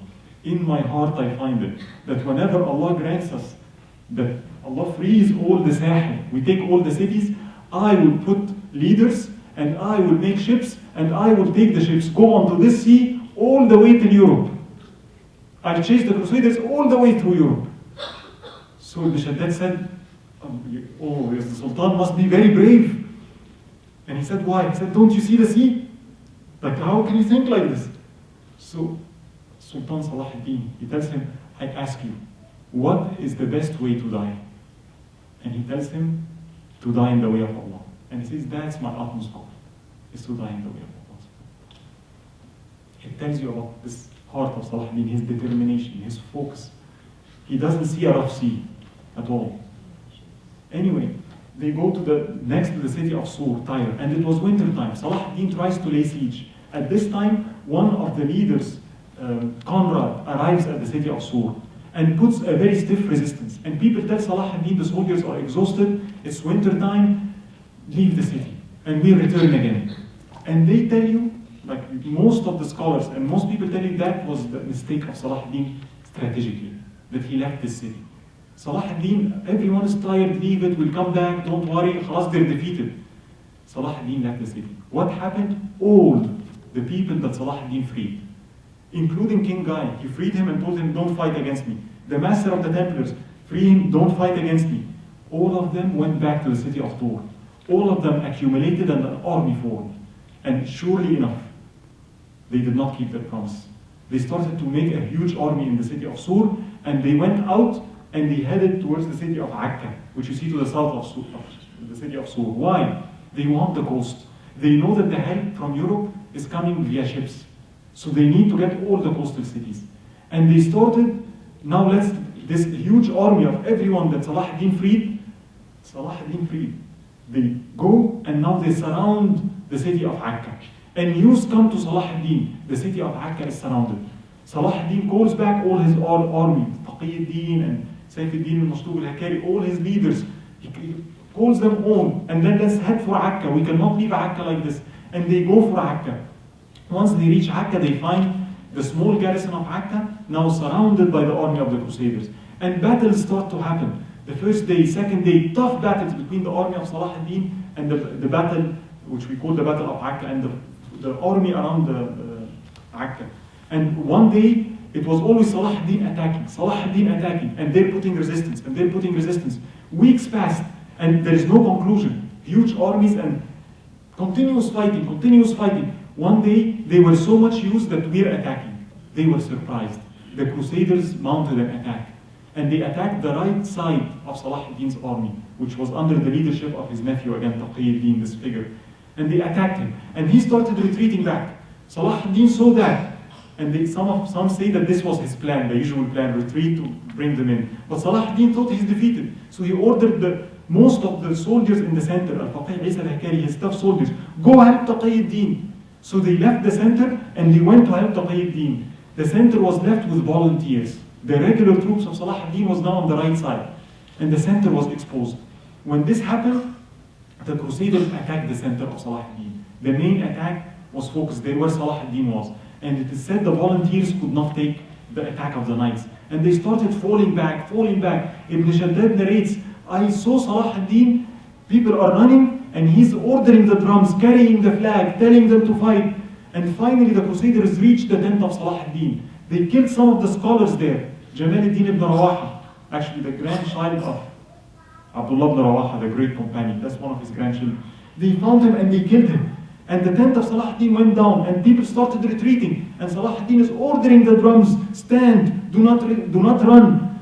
And at this point, it was about to be a major defeat. But what happened? What saved the day? The left rank and the right rank, Taqiyuddin and Saifuddin, they made a pincher move towards the center. They both saw this, so they attacked from the rear. And they surrounded the Crusaders. And Salahuddin, seeing this, put up a resistance and got some group of the soldiers that are running and turned them back, and they started attacking. The Crusaders found themselves trapped. This was a major battle around Akka. In this battle, 10,000 of the Crusaders died. It was a huge battle, lasted for the entire day. And by the grace of Allah subhanahu wa ta'ala, it turned around. And the Muslims were very victorious in this battle, to the extent that Taqiyuddin charged and finally reached the walls of the city of Akka. And then an opening happened, and they started supplying Akka, and the communication between the Salahuddin's troop and Akka. But you know what happened next? Because of the huge amount of dead bodies, disease started to spread, epidemic spread. And something interesting to note, the casualties of the epidemic, or this plague, in the Crusader army was much higher than the Muslim army. Why? There is a simple reason, and again, it's a part of this to understand why. Very simple reason. You know what it is? It's called tahara. The Crusaders are not clean. And it's not to put down people. Go study the history of Europe. They were unclean people. The concept of bathing was not something they do. And this time, they learned the art of soap and water from the Muslims, from Spain and the Middle East. As a matter of fact, I saw it personally. I visited Spain once, and I saw one of their ships. you know, the galleys. And I was watching it, and I found them. They told me we chain people, you know, like the people that row, we chain them. And I said, but yani, in the ship, and they said yes, they eat, go, urinate, eat, sleep in the same spot. And they said, not me, they said it stinks so bad that people could tell that there is a crusader ship coming from miles. That's not my words. I went to France. You visit the French palaces, right? Where is the bathroom? No bathrooms. Therefore, French perfume is very important. I'm not joking. Wallahi, it's known. Historians say that. And the Crusaders' army, people used to tell me, could smell. They're coming. Salahuddin, on the other hand, we were civilized. The army of Salahuddin had mobile bathrooms. It's not just a group of men fighting. It's like a city. You have a mobile immediately. You're a Muslim, right? You need to make a ghusl, you need to make wudu, you need to be clean. Even while fighting, there is Jum'ah, right? Jum'ah, you have to make ghusl. You have to. So mobile bathrooms. Not only that, they had a souk, a marketplace. They had a qadi to rule among them. Those things were not known to the Crusaders. And as such, the epidemic spread widely in them. And Salahuddin and some of his men started getting sick. And the doctors came, and Salahuddin himself, his health deteriorated. And the doctors came, by the way, the doctor of Salahuddin, something people don't know. You know who the doctor of Salahuddin is? Any clue? Exactly. Maimonides, the famous theologian of the Jew. You know the Jewish theologian Maimonides? All Jews know him. That was the doctor of Salahuddin. Jews lived with Muslims. Salahuddin had a Jewish doctor. Yeah, he's Jewish. It doesn't mean to oppress him. He's a good doctor. Where are we today? They tell us we're intolerant. Look at history. Jews in Europe at this time were not welcomed at all. They lived with Muslims. They lived in Spain, they lived in Jerusalem, they lived in Turkey. That's one thing. So doctors came and told him, you cannot stay. It's dangerous for your life. You have to go back. There's a place, there's a hill, you have to take the army back, the epidemic is spreading. And his point was, no, we just defeated them. If I leave them, more supplies are going to come to them. And they're going to fortify their position. We should not leave. Everyone told him, no, leave. They've been defeated so badly that, you know what, maybe if we leave, we'll grant them an opportunity to just leave the area. And he said, no, by Allah, if I leave this army, I know their determination. They're going to entrench, and they're going to surround the city, and the problem is going to increase. But he applied the concept of Shura, and he took the advice of everyone. And he left to the place called Tell al-Kharuba with his army. Daily attacks, but he left the place. And exactly what he said happened. The Crusader army entrenched heavily around Akka. Trenches, they started building trenches, small walls, sand walls, and more supplies started coming to them.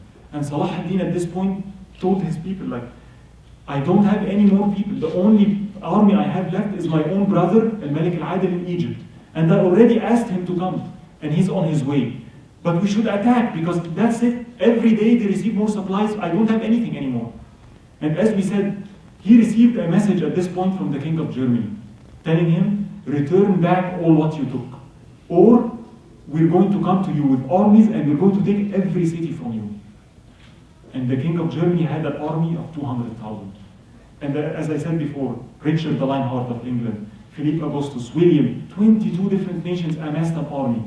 And Salahuddin was going to face this. He sends the reply back. Whomever of you is going to lay one foot here is going to meet the fate of his brothers in Hattin. I'm not afraid of him. And people like around Salahuddin started to get really scared. Hundreds of thousands are coming. And then the news started to spread. Not only are they going to take Jerusalem, I think they're going to take Sham and Egypt, and people started to get scared, and people started backing off. We better not fight. And Salahuddin was left to face this campaign alone. Now you have Europe versus Salahuddin alone. And he started sending. He sent to the Khalifa in Baghdad. He sent all the way to Andalusia, to Morocco. Help. Entire Europe is coming. The German army, 100, 200,000. What will I do? And news started coming that they're coming by land. They landed in Asia Minor, and they started to coming. And he got his commanders, what are we going to do? And all of them said, you know what? We have to face them. There's so many. You have to take the army, leave Akka. Take all the army to face this 100, 200,000 German army. And he said, we can't do that. He orders Taqiyuddin to take a group of his soldiers and say, go face 100 to 200,000 alone. That's tawakkul. That's tawakkul on Allah subhanahu wa ta'ala. That's real reliance on Allah subhanahu wa ta'ala. He's left alone. That's victory. That is victory. When you're sure on Allah subhanahu wa ta'ala and you can really, from inside, rely on Him. I have a letter that he sent to the Muslim Ummah. I won't read it. If those of you who are interested, please do. You can read it after that. It applies to us today. He speaks to the entire Muslim Ummah to come and help him. So you can read that. In any case, the army of Egypt starts arriving. And the Malik al-Adil arrives, and Salahuddin is in Tal al-Kharuba. The Crusader army surprised Malik al-Adil. As he's approaching with now the soldiers of Egypt, they charged against him. He wasn't expecting it. And the center of his army started to get defeated and retreat. And Malik al-Adil saw that, and he told his army, he did an interesting trick. He said, you know what? Leave the tents. Leave the booty. I know once they see the booty, they're going to try to take it. And we'll attack them then. So they retreat and leave the booty. Salahuddin orders, and he was terribly sick, orders everyone, we're going to move, I'm going to attack. And the doctor told him, you're sick. He couldn't even stand. At this point, he couldn't sit. He was so sick. And the doctor told him, you have to wait, you can't. So he jumps, and Ibn Shaddad said, I was surprised. Salahuddin jumps on the horse. And he said, I was surprised. And then I looked to him, and he told me, yes, I'm going to wait for the cure of Allah subhanahu wa ta'ala on the back of my horse in the battlefield. And then Ibn Shaddad was more surprised. How are you riding a horse? Where is the pain that you used to find? And Salahuddin looks to him and he tells him, إِذَا رَكِبْتُ الْجِهَادِ زَالَ الْأَلَمْ حَتَّى أَعُودْ. Whenever I ride to struggle in the way of Allah subhanahu wa ta'ala, pain is gone till I come back. His focus, even he could not feel pain. And he rides, and they start attacking. And exactly what happened, what was expected by Malik al-Adil happened. The Crusaders go for the booty. Salahuddin attacks, they surround them, and it's called the Waqa al-Adiliyah. And again, the Crusader army heavily defeated in this, heavily, massive defeat. And from that day, they started to retreat, and they made one point. We're not going to attack the Muslims anymore. They entrenched, and surrounded Akka completely, and waited for reinforcements. It is said, Ibn Shaddad said, that night, the soldiers were exhausted, no break. He said that night, we just killed so many of them. Ibn al-Athir blames Salahuddin, by the way. He tells, he should have continued the attack, but he gave them a break. He couldn't. The soldiers are exhausted completely. And they said, we can't just stop. Let them, next week, tomorrow, we have to rest. And as they do that night, Ibn Shaddad says, and they wanted to imagine him and Salahuddin on this hill looking at Akka, the port of Akka, right? And they said, we started counting Crusader ships coming. 1, 2, 3. Ibn Shaddad said, I counted 70. In one night, if 70 ships, each has 200. How many people arrived that night? 15, 20,000? One night. And he said, I looked on Salahuddin, and he said, with every ship that arrived, his determination increased. His reliance increased. Those are the things I want to... He's describing a practical moment. Fear was not in his heart at all. He's more determined. He's not afraid from them. Any other king would say it's hopeless. What will I do? I have only 20,000. Look at that. One night they receive all this. What will I do? And then they started to entrench. At this point, they started making trenches, and the sand they take out, they started to make a wall of sand. Why? To protect them from the city of Akka. The leaders of Salahuddin were throwing things at them. So now they have, I wanted to imagine a wall of sand. Can you imagine this? A barrier of sand. And they started, and look at the determinations of the Franks. Every day they would move this wall. Every day they would move it. What are they doing? They're approaching the city of Akka. Under a wall of sand that they move daily. Look at the determination of those people. And Salahuddin is attacking, and they're repulsing his attack and moving towards Akka. And then they surrounded Akka completely. And one day, now Philip Augustus and Richard the Lionheart, they arrive with reinforcements from England and France. And they start building. They said, there's so many battles. I'm just mentioning some of them. By the way, it took 2 years. This battle is a 2-year battle. And we have the taped account. Today this happened. Today this happened.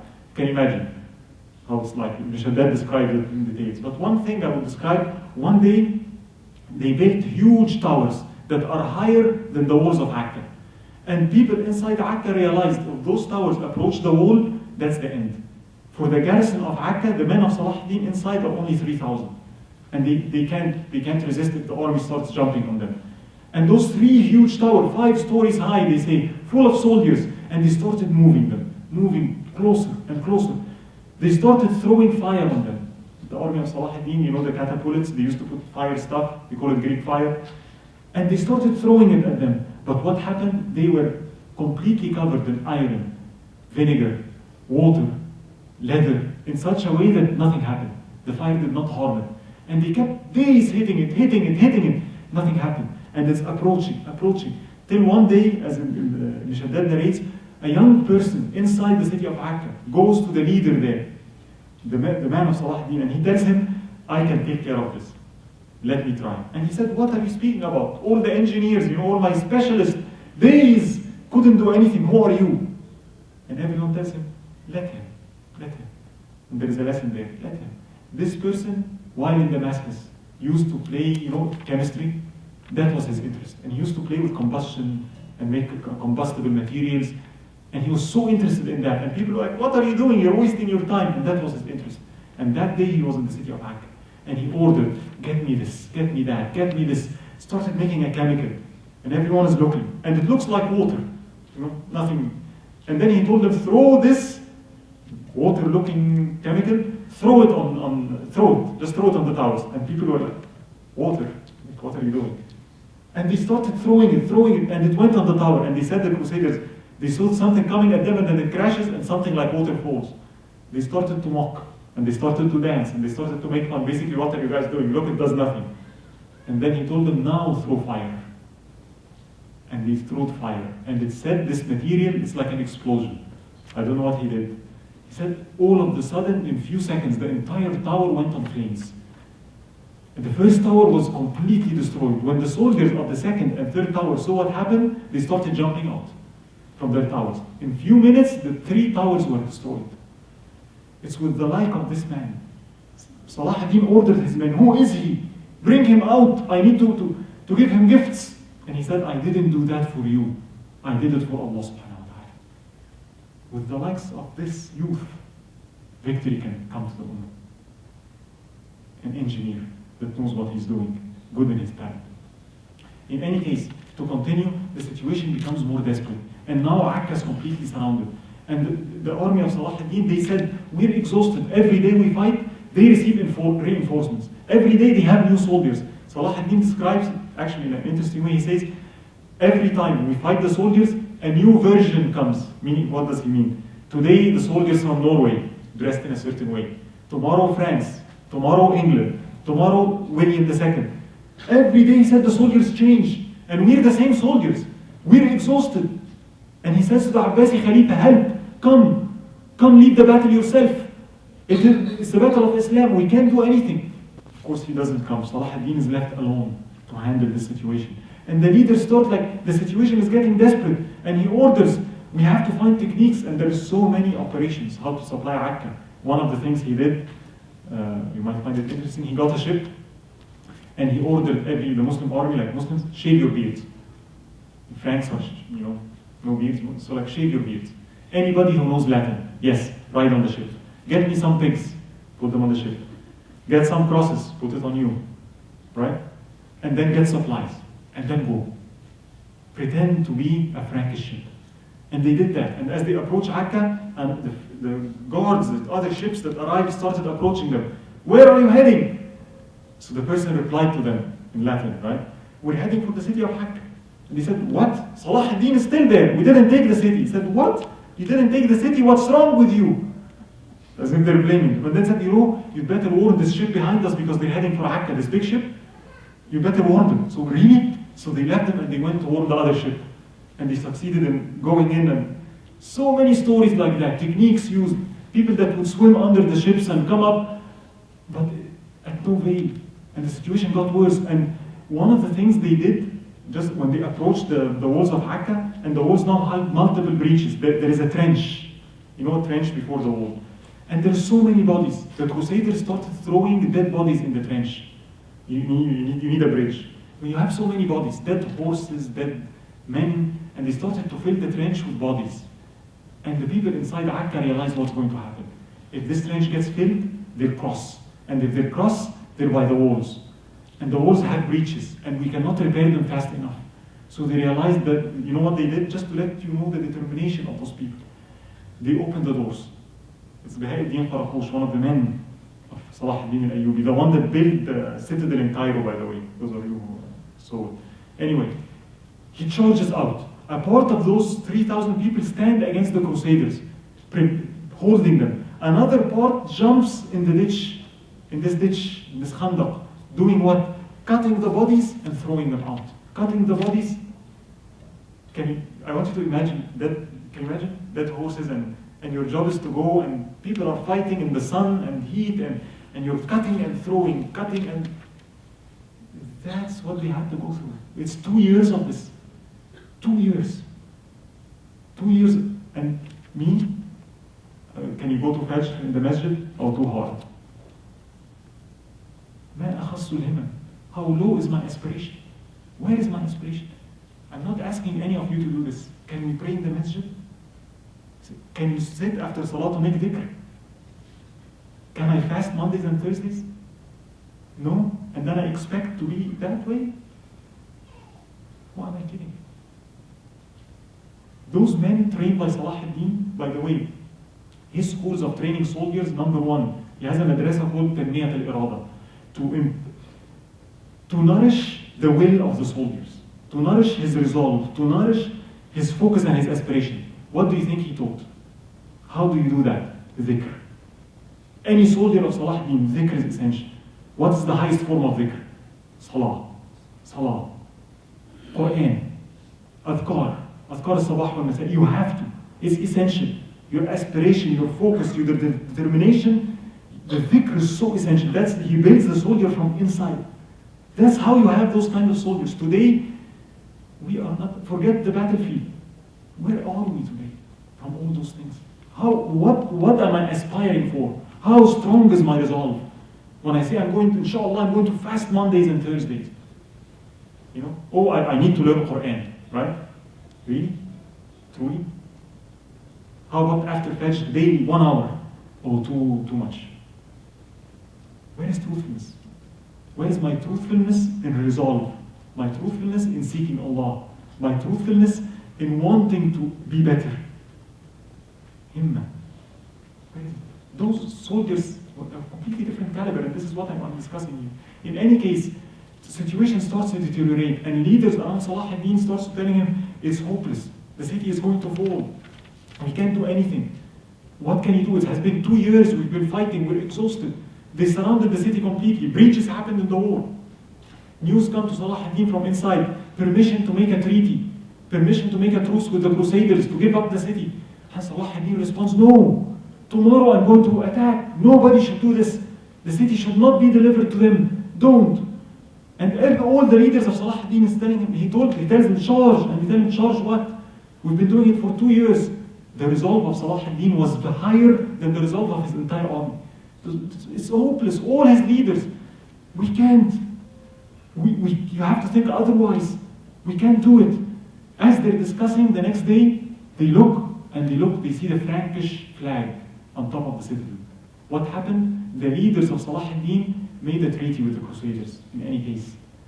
And wallahi, you look to it, and sometimes I say, if I was in their place, 2 years. And the treaty was, they realized if the Crusaders enter, they're going to kill everyone. Those 3,000 men and women, they're going to be dead. So they asked them, you know what, let us leave. And they told them, remember, we were nice to you. Remember how we treated you. Remember how Salahuddin treated people. Allow us to leave. We are going to give you 100,000 dinars. We are going to give you the true cross that we captured. And we're going to give you Akka, the city of Akka. But allow us to leave with our possession and children and women that are with us. And Richard the Lionheart grants them permission. As the doors open and as they're going out, violates this.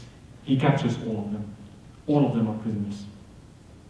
And then he sends to Salahuddin. Salahuddin, it said in the Shaddad says, when Salahuddin saw the flag, he said it was like a mother who lost her son. Salah ad-Din's feeling, this man, his determination, he cried. It was like, he describes it, when a mother loses a baby, that's how he was. And it was Ibn Shaddad, a scholar, that went to Salah ad-Din with one word and told him, no, this is not what you should be doing. Rather, you should be focusing on the fate of Muslims and what to do next. And look at the immediate response of Salah ad-Din. He looked at him, yes, astaghfirullah. May Allah forgive me. May Allah forgive me for my feeling my own pain and neglecting, focusing on the benefits of Muslims. Look at this. Look at the importance of scholars. One word, Salah ad-Din is firm. He regains himself. And he tells him, now you have to discuss the fate of those people. And he says to Richard the Lionheart, what do you want? I got the true cross. I got 100,000 dinars. But release the people. Release them first. I'll give it to you. And he says, no. You give me everything first, then I do whatever I want. Salah ad-Din said, I can't trust them. How do I know? And he said to the religious people among them, make an oath, swear, you religious people, swear that if I give him the cross that you want and the 100,000 dinars, he's going to release the 3,000 prisoners of war. And the response came back, we cannot trust our own people. We can't. And Salah ad-Din sends to Richard again, release them. You know what happens? The next day, Richard gathers the 3,000 people in front of Salah ad-Din, orders the knights attack. He kills all of them. Women, men, children, all of them. It is said Salah ad-Din was shocked at this point. And he couldn't do anything. They killed in front of his own eyes. At this moment, and look at this, a woman comes to Salah ad-Din al-Ayyubi from the Franks, crying. What's wrong? What's wrong with her? And they tell him, this is a woman that came from the Frankish camp. And he said, ask her what's wrong. And she starts saying the following. Last night, some Muslims entered into us where we are, and they took my baby toddler girl, 1 year old. They kidnapped her, and they took her away, and I can't find her. And I went to our kings, and they said, we can't help you, but go to Salah ad-Din, for he's a man of compassion. What does Salah ad-Din do? Stops everything. Orders his soldiers, find her toddler. Go. What's the description? And they go for 1 or 2 hours. And it said 2 hours later they come back and they see the girl on the back. And the mother started crying and started hugging her girl and started pointing to the sky, making dua for Salah ad-Din. Salah ad-Din and everyone around him started crying. Look at the difference. This is victory. You understand what I'm speaking about?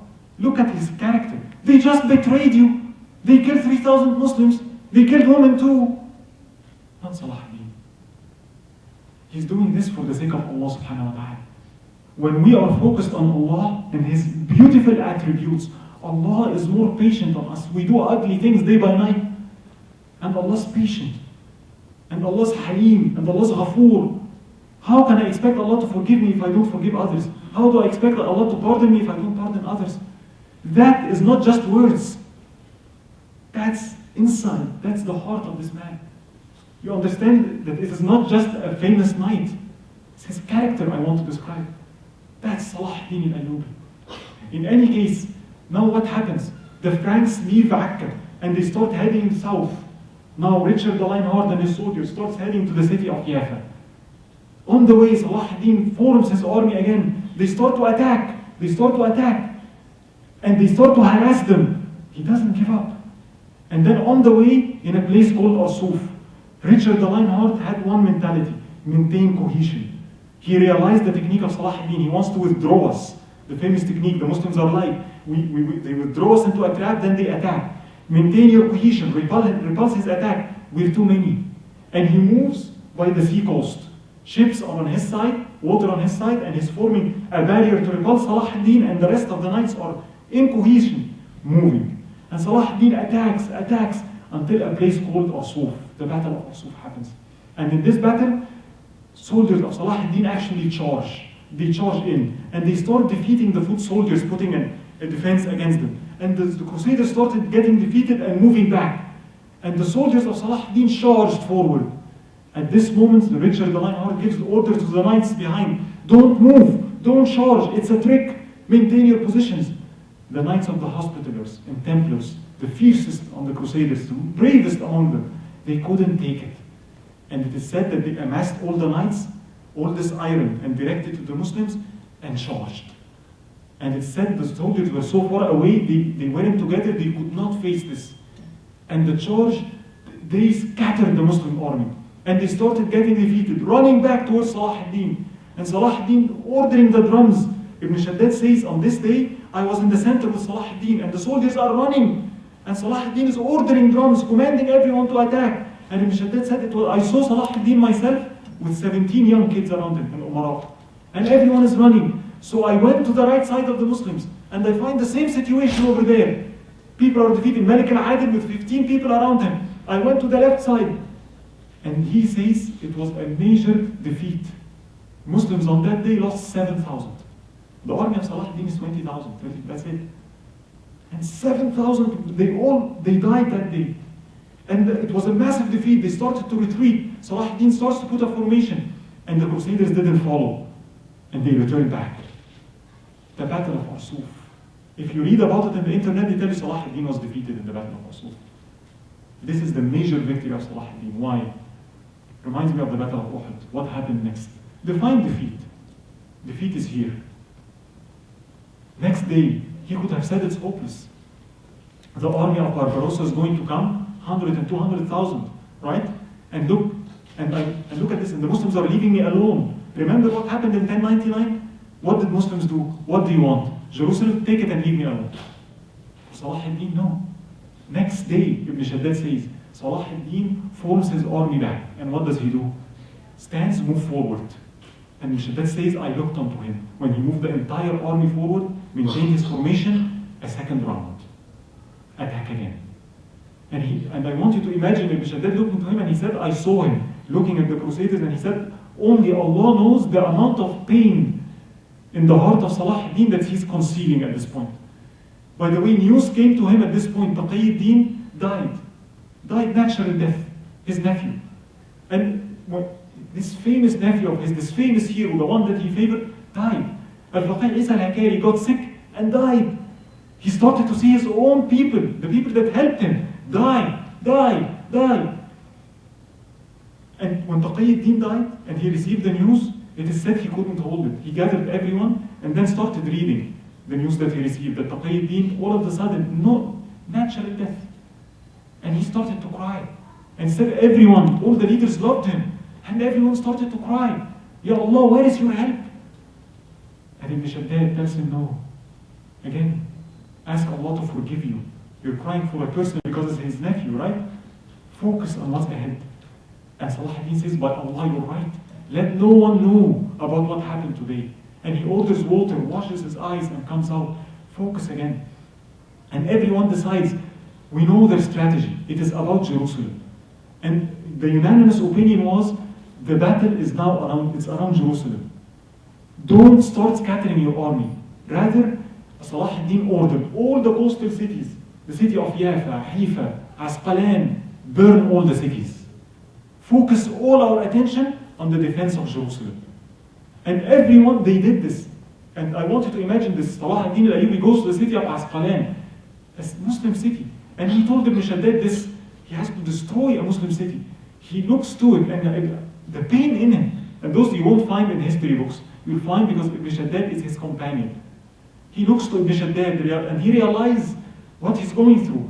And he tells Ibn Shaddad, by Allah, to lose all my children is easier than moving one stone from the city of Asqalan. But what can I do? It's the will of Allah subhanahu wa ta'ala. That's what everyone told me to do. And he orders the destruction of the city of Asqalan and starts leaving and fortifying the city of Jerusalem. And not only that, he does not leave the army of Richard alone. Day and night attacks. Day and night attacks. After the battle of Arsuf, 11 battles. Salahuddin wins all of them. Richard arrives at Yafa. The city is completely destroyed. He's completely harassed with Salahuddin. At this point, Richard sends to Salahuddin. And look at this. I'll read you the letter about that he sent to Salahuddin al-Ayyubi. He sends a letter to Salahuddin telling him the following. The Muslims and the Franks are done for. It took him 2 years, hundreds of thousands, 2 years to take the city of Akka. By the way, the army of Germany, where is it? The 200,000, right? You know what happened? Look at Allah's help now. The king of Germany goes and he sees a river. He goes inside the river, he drowns, and he dies. And his people differed after that. Some decided to go home, some decided, and they fought amongst them, and the army disintegrated. The army is gone. The army of Germany was unheard of after that. You might say it's coincidence. You know, just, no. When it's a test from Allah subhanahu wa ta'ala, that's the lesson. He chose to be steadfast. The help of Allah came. But when? After you exert everything. Everything. He did not despair from the help of Allah. In any case, Richard sends to him 2 years for one city. Harassment day and night, battles. What is this? He didn't expect this. This kind of performance. It is not easy. So he sends telling him, the Muslims and the Franks are done for. The land is ruined utterly at the hands of both sides. Property and lives on both sides are destroyed. This matter has received its due. All we have to talk about is Jerusalem, the Holy Cross, and the lands. Now Jerusalem is the center of our worship, which we shall never renounce, even if there were only one of us left. As for the lands, let it be that the lands be restored to us. Give us the coastal cities, the Holy Cross. It's a piece of wood for you, but it means a lot for us. Let the Sultan bestow it upon us. Then we can make peace and have rest from this constant hardship. What would Salahuddin respond? What would you do in this hopeless situation? That is victory. Salahuddin's response. Look at this. Today, what are we doing? Of course, I have my seat, you take what you want, we make a treaty, everyone is happy, you go home, I go home, good, right? Salahuddin's response at this point. From Salahuddin to Richard the Lionheart.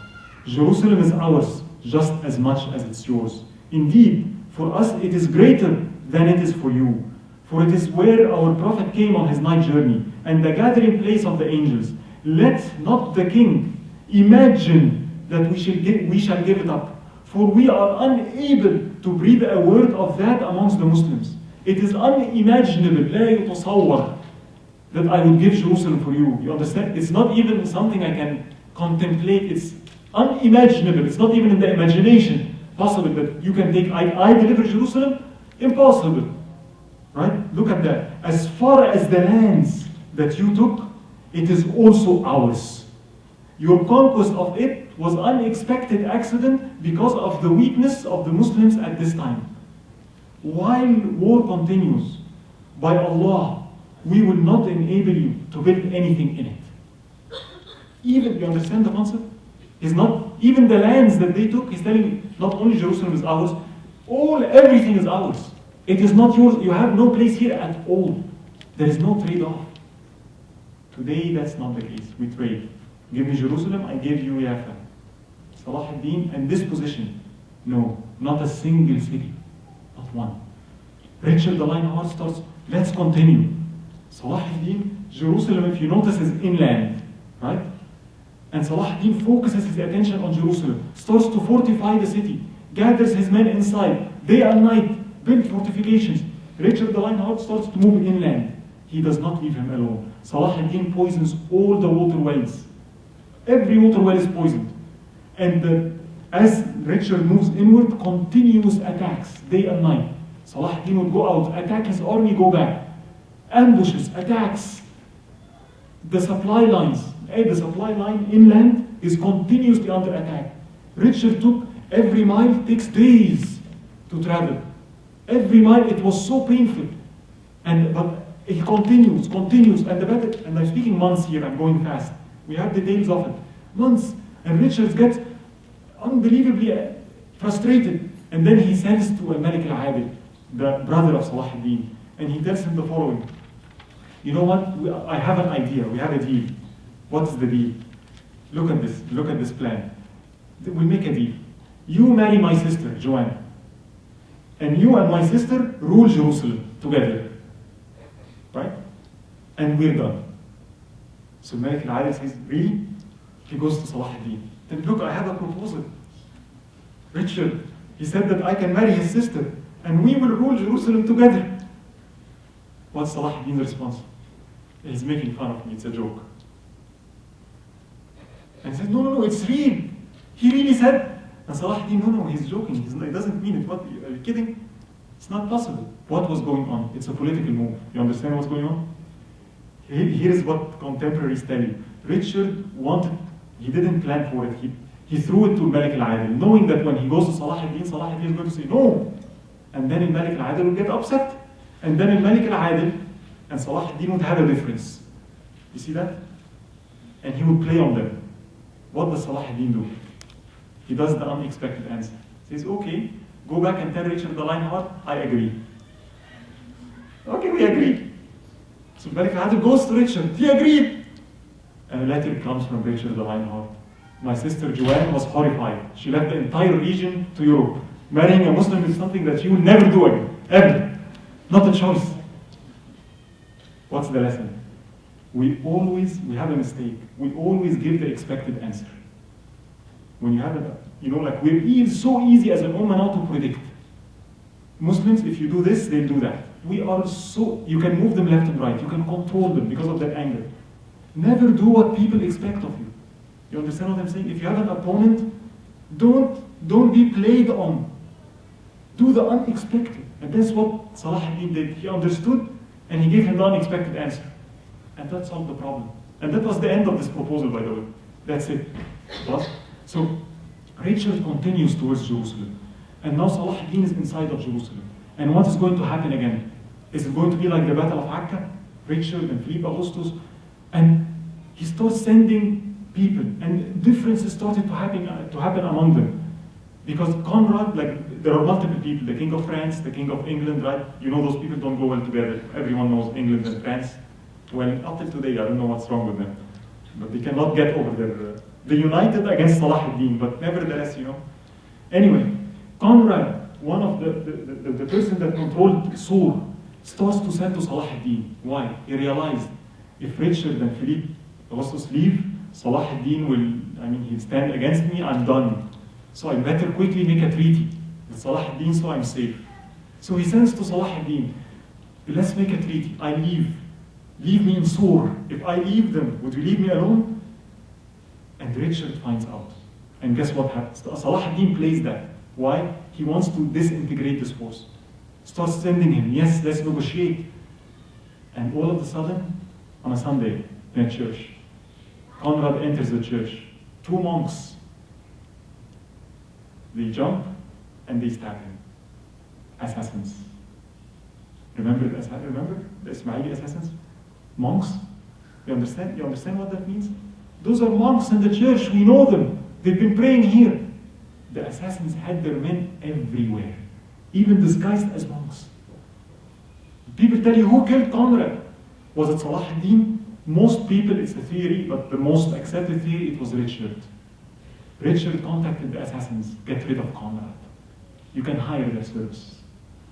And we discussed, they attacked Salahuddin multiple times. I told you, the scar on Salahuddin's face was from them. When they attacked him, and they indeed scarred him. In any case, Conrad dies. And this is blown away. And Richard continues now this heavily harassed march towards Jerusalem. And finally, as they approach Jerusalem, people inside Jerusalem, Salahuddin this time insists, I am going to stay inside Jerusalem myself. I'm not going to leave Jerusalem to any of you. He gathers his commander, and everyone tells him, it is too dangerous. Remember Akka? Remember what happened? You don't stay there. You go out. Leave us here. We'll defend the city. And Salahuddin was not happy. He felt that they will fall. They will give it away. This is Jerusalem. I should not let it be. And he was so concerned with that. That night Ibn Shaddad says, and again, you can see again this relation. He said, I saw the Sultan very worried about the response of his Umara, insisting that we're going to stay around Jerusalem, continuously ordering the attack of the Crusaders, but they're still coming in. And then he said that night as we sit, and he studies hadith with him. He's studying hadith. Imagine that. In any case, they didn't sleep, and it was like 1-2 hours for Fajr, and he looks to Ibn Shaddad and tells him, go take some rest. Ibn Shaddad says, I left. As I go to my tent, there is no time. Fajr, the adhan of Fajr. I made wudu. I went, I found Salahuddin making wudu. And he says, he looked up to me, and he said, I know what happened. You didn't sleep. He said, I didn't have time to sleep. Salahuddin didn't sleep either.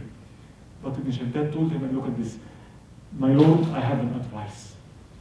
Something came to me, I have an idea. He says, what's the idea? He said, look, today is Friday. Friday is a very special day. And you are in Jerusalem, in Al-Aqsa Mosque. Let my Lord give charity in secrecy. Do a good deed. Go out, give charity in secrecy. And then, look at this again. Pray 2 rak'ahs in Jerusalem, in Al-Aqsa Mosque for Allah subhanahu wa ta'ala. And in your, between adhan and iqamah. There is a hadith about that. And in your sujood, make dua for Allah subhanahu wa ta'ala to support you. For the likes of you, Allah subhanahu wa ta'ala will never fail you. Look, there is multiple hadith here. Jum'ah is a time of istijabah. Sujood is where you're closest to Allah. Between adhan and iqamah, many don't know that, your dua is responded to.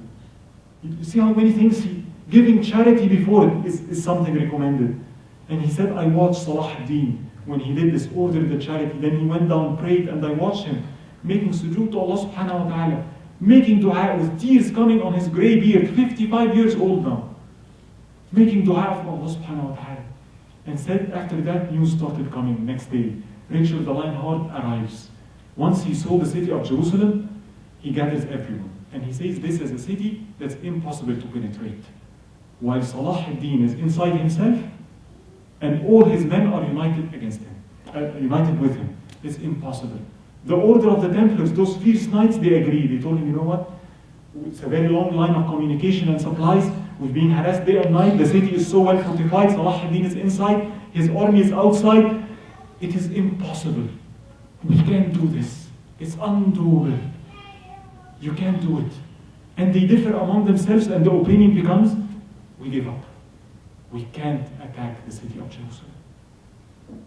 One can attribute that to Salahuddin's strength. The correct thing is to attribute it to Allah subhanahu wa ta'ala. His sincerity, his dua. I think that's it. In any case, Richard leaves. Let's take other cities. You know what Salahuddin does? Richard the Lionheart leaves. Salahuddin orders a sortie. He goes out, attacks the city of Yafa, which is under Richard's control. He takes the city in 2 days. Richard was surprised. Salahuddin came out of Jerusalem. Now he's attacking the cities again. He gets his fleet quickly, makes a landing. The army goes down. Salahuddin orders his army, and they retreat. Richard was surprised. Why is he retreating? Why isn't he facing me? Of course, it's clear strategy, right? And he sends this letter. And he says, the Sultan of yours is a great man. Richard is saying that. Islam has no greater or mightier prince on earth than him. How is it that he deported because I had arrived? And then he says, by God, he is great. By God, I did not imagine that he could take Yafa in 2 months. How did he take it in 2 days? Greet the Sultan for me and say, for God's sake, grant me what I asked for so that we can make peace. This is a matter that must have an end. My lands over the sea are ruined. For this to go on is no good for anyone. Let us have peace. And at this point, negotiations open again between the two camps. Salahuddin insists, no peace. No peace until they deliver all the cities. And Richard tells him, fine, keep Jerusalem. Let us have the cities that we have, you keep Jerusalem, and I leave. And Salahuddin responds, no, we can't. Everyone around Salahuddin al-Ayyubi, unanimous. Scholars, knights, agree please. It has been years, we had no rest, let him leave. We'll deal with them later. Please accept this. And Salahuddin again taking the concept of Shura. He agrees to a truce treaty. 3 years of peace. 3 years and 3 months. And Richard tells him, Richard the Lionheart, after 3 years I'm going to be back. And Salahuddin says, I'd rather face you than anyone else. I'm waiting for you. You can tell the respect that they have for each other. Things changed even. Richard has a different view of Salahuddin al-Ayyubi. In any case, when this happened, he looked to Ibn Shaddad and explains something. He says, you know why I didn't want peace? Because I know that I don't know what's going to become of me. I might die. And as long as they have any port and any fort here, I know their determination. They're going to return back. And I'm afraid that my children, us, the leaders after me, are going to divide. And every one of them is going to take a city, and the Crusaders are going to come back, and then my children will not put a stand against them, and we are going to lose everything. That's why I refuse to make peace. And then he tells Ibn Shaddad, if you live, you might see this. By Allah, something very similar happened, by the way. I don't know if we will have some time to discuss it or not. But it's interesting that the prediction of Salahuddin, actually the Crusaders did come back. We spoke about 3 crusades, there are 8 crusades. And by the way, Jerusalem, later, in the time of Al-Malik al-Kamil, much later, the descendants of Salahuddin al-Ayyubi, they gave Jerusalem back to the Crusaders. 300 knights took Jerusalem back from the Muslims. What Salahuddin fought years, hundreds of thousands, was given back by 300 knights. What he was afraid of did happen after that. And that was from, subhanAllah, from his firasa. Anyway, he asks, now we have a truce. He gathers the Malik al-Adil and his children. What's next? What are we going to do next? We have peace. Where are we going? And they differ. Some of them go to Asia Minor. The Muslims there are so much disunited, unite them. The other person tells him, no, Khorasan and Central Asia, you know the Mongols? They're attacking. Nobody's defending. Go there. What Salahuddin says, your aspirations are low. We're going to do both at the same time. You go to Asia Minor, you go to Central Asia, I go with you, and then look at this. He goes now back to Damascus, his city, the capital. He enters and they tell him, the people loved him. Sultan, look, we have a palace for you. Please, retire. Salahuddin looks at the palace, and what comes out? He said, this is a place that's built for someone that's not expected to die. We were not created for this. We were created to worship God. We were created to serve God, ubudiyyah. Not for, and it's different when I say this when I desire it, we can say that. Sometimes you desire something and there is mujahada. But for him, I don't even want it. You understand how he says it? It is not that I'm resisting it. This is zuhd. Many people understand zuhd, concept of renouncing this world. Many people do that when they fail. I fail to have a job, I fail to be anything, so what do? The easy way out is to renounce this life, and bash the life of this world. This is not zuhd. Zuhd is when you have power in your hand, and the life of this world comes to you, and then you don't look to it. It's in my hand, it's not in my heart, I don't care. What palace? That's a zahid. That's zuhd. Salahuddin al-Ayyubi. Anyway, now to go a little bit faster. Salahuddin, I want to do Hajj. I didn't make Hajj. And the Qadi father comes to him and tells him, by Allah, don't leave. They're still here. If you leave, they might come back. No. And he tells him, cities are destroyed. Take care of the Muslims. It's more important. You can do Hajj next year. Salahuddin was, I might not live. He's old. And everyone says 55 years, but what he went through. All the soldiers had rest except Salahuddin. He fights day and night, summer and winter. No break for him. He ruled 23 years, 17 years on a horseback. Salahuddin al-Ayyubi. Sultan Salahuddin al-Ayyubi. In any case, he starts to feel sick. And people are worried about him. And after the Hajj season, the Hajjis are coming back, Salahuddin insists to go out to greet them. And he goes out, and he indeed feels sicker and gets a cold, and his health deteriorates. And people are worried, what is going to happen? And indeed he falls sicker and sicker, and they carry him to Damascus. And the doctors are gathered around him. And all of a sudden, Salahuddin starts to lose conscious. And they realize this is serious. Salahuddin, this ruler, might die. And I want you to imagine the state of the people. Everybody loved Salahuddin. By the way, in Mecca, they used to give, the khutbah and make dua for the Khalif. Everybody would say Ameen. Once they mentioned the name of Salahuddin, they said the entire haram shakes. Ameen. People loved Salahuddin. Everyone was concerned. How about Salahuddin? What's going on? And he loses conscious, and they get someone to recite Quran beside him. He loved Quran. And the reciter says, I am reciting in Surah Al-Hashr, and Salahuddin is completely unconscious. But whenever I recite a verse that, for example, هو الله لا إله إلا هو عالم الغيب والشهادة, Salahuddin says, Sahih, correct, true. Whenever he recites, he's unconscious with Quran. And then he says, I reached a verse that says, الله لا إله إلا هو عليه توكلت. Allah, no deity worthy of worship except Him. On Him do I rely. And he said, Salahuddin's face lit up. And he smiled. And he died. The news of his death, sorrow, sadness.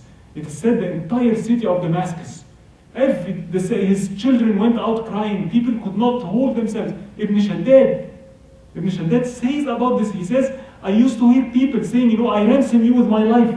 And I used to think that they're exaggerating. Till this day, when Salahuddin died, I felt in me that I would ransom my own life for him, and I felt it in everyone beside him.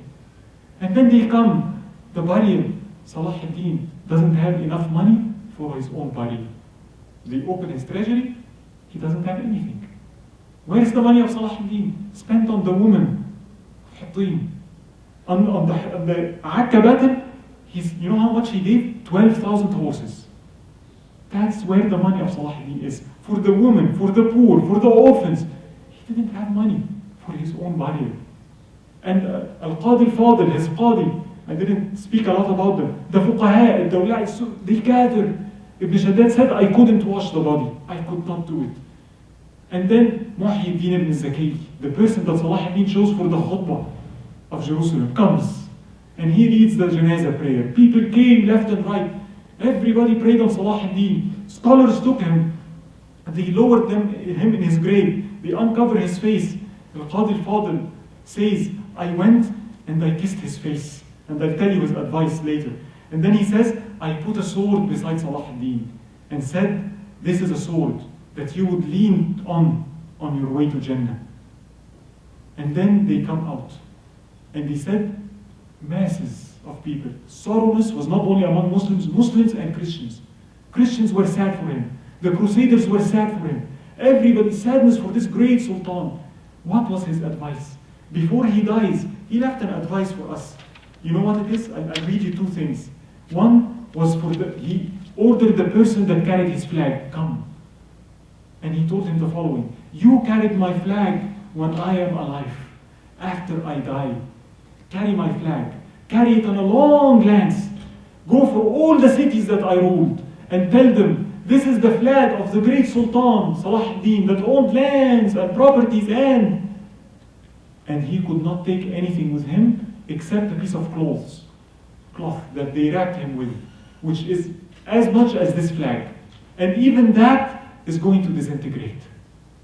He's reminding people with what? Death. Even his death, he's sending a message, you're going to die. Not only that, his son. Before he dies, he brings his son. What do you think the advice? There's a big lesson here. What would be the advice? When I read it, I said, I know what he's going to tell him. He fought for Jerusalem. Probably it's going to be what? Defend Jerusalem. Right? Look, what's in my heart comes out at the moment of my death. Many people are like that. Sometimes I work and I achieve a big company, and before dying, my son, the land, the company. It means my focus, it's halal, it's mubah, but my focus, my heart was there. You know what Salahuddin's advice was? I looked at it and I said, probably Jerusalem. That's his advice. And he says to his son, أوصيك بتقوى الله سبحانه وتعالى. I command you with the taqwa, the consciousness of Allah subhanahu wa ta'ala. I order you with what Allah ordered you with. I forbid you from what Allah subhanahu wa ta'ala forbid you from. And then he tells him the following, and look at this amazing piece of advice. أوصيك, be careful from shedding blood. Don't shed. Salahuddin, the Sultan, the battle, hundreds of thousands of crusaders died. He's telling no to bloodshed. Don't shed a single blood unnecessary. And then he tells him the following, be very mindful of what's between you and the creation and the khalq. For that is not forgiven until they forgive. What's between you and Allah, Allah can forgive with your tawbah and Allah's forgiveness. But you wrong someone, that's very dangerous. Because He has to forgive you. Allah is all forgiving, people are not. So he warns him, and then he tells him this valuable advice. And he tells him, I order you to guard. And when I read it, I said, yes, guard Jerusalem. Look at my heart. You know what it was? I order you to guard the hearts of the people. I order you to guard the hearts of the umara around you. Guarding the heart. What concept? Did you ever, campaign, the political campaign? Better economy, better schools, no taxes, right? Did you ever see a campaign that the president said, I'm going to be the president and I want to guard your hearts from envy, from kibr, from hiqd, from greed? What guarding, many of us, do we understand even this concept, how to guard my heart? Many of us, our hearts are exposed. We go to this life open, and things enter, and diseases. How can I guard my heart? What is he speaking about? That's what the scholars told. The challenge to my heart, how should I guard them? That was the advice of Salahuddin al-Ayyubi before he dies. Some quick points about him. I don't need to go many things, but as we said, when he died, he never paid zakah once. Never. They didn't find enough money for his burial. Salahuddin, when he died, 80 forts and citadels he took back from the Crusaders. He changed the map of the region forever. Right? Once, one of his kids came to him and asked him, I want to kill a prisoner of war. Like kids, sometimes 14 and 15. There's this prisoner of war, that war criminal, let me kill him. Salahuddin was so upset. And he forbid him. And they told him, why? You want to kill him anyway. He said, no, so that they do not get used to bloodshed. His mercy, his rahmah towards everyone that showed, this is our hero, this is our role model. The character of Salahuddin. I'm sorry to take longer than was planned, and I ask Allah subhanahu wa ta'ala for one thing, which is the purpose why I did this. Did we love Salahuddin al-Ayyubi? Wallahi, this is my intent. This is my intent behind all this. Simple. Why? You might love Einstein. If I love Einstein, will I be like Einstein? If you love Obama, are you going to be a president? No. But look at this. The Prophet told us, the Prophet, peace be upon him, Al-mar'u ma'a man ahab. One of you is with the one he loves. When I look to the life of Salahuddin, sometimes I think to myself, how? On the day of judgment, I can imagine myself, Salahuddin is over there, and how will I look? Can you imagine? Why didn't you pray Fajr on time? It's too hard to wake up. Can you imagine what? Salahuddin, what? Why can't you make your adhkar? I'm too busy. What? Why didn't you memorize Quran? Salahuddin memorized Quran. Why didn't you study hadith? I had my job. And you can't tell me, it's like the companions. This is 500 years after the companions. What will I do? And sometimes I think I will never be like him. But look at this. If you love him, Allah subhanahu wa ta'ala puts you beside him. Maybe by the love of those people, maybe Allah subhanahu wa ta'ala puts me with them in Jannah. And this is the purpose why me as a Muslim, why I like this. This man, studying him and the works of those scholars, I bear witness, he changed my own life. Wallahi, after finishing, you know what I said, and this was a personal goal. I said, by Allah, if Allah grants me to do Hajj again, it's going to be for Salahuddin al-Ayyubi. I want to do that so much. Last year, people came from Hajj, and they told me we met an old woman. And they asked her, oh, is this your first time? She said, no, I came before. Oh, why are you here? She said, I'm making Hajj for Salahuddin al-Ayyubi. Last year, one of the brothers, that after speaking to him about this, went for Umrah. And he came, and he said, Al-Faqih Isa al-Hakari. Speakers, the soldiers around Salahuddin that people forgot about. He said, my Umrah is for him. Up till today, they can change your lives. The purpose is, how did they achieve this? What are the scholars? What are the teachings of the scholars? How can I achieve certain aspiration? How can I be like them? May Allah help us, inshallah, to follow their path. The teachers of Salahuddin and Nuruddin Zinki is never less than the Prophet, peace be upon him. They followed the footsteps of the Prophet. Salahuddin, on opening Jerusalem, followed the footsteps of Umar, which followed the footsteps of the Prophet, peace be upon him. قولوا قولي هذا واستغفر الله لي ولكم سبحانك اللهم وبحمدك لا اله الا انت استغفرك واتوب اليك والعصر ان الانسان لفي خسر الا الذين امنوا وعملوا الصالحات وتواصوا بالحق وتواصوا بالصبر. For those of you, I have something for you. We have some CDs, the recording of a program that we did like this in the UCI, 6 CDs or 9 CDs. It's donation based. I have it here, I put it out. You have money, and this is my intention.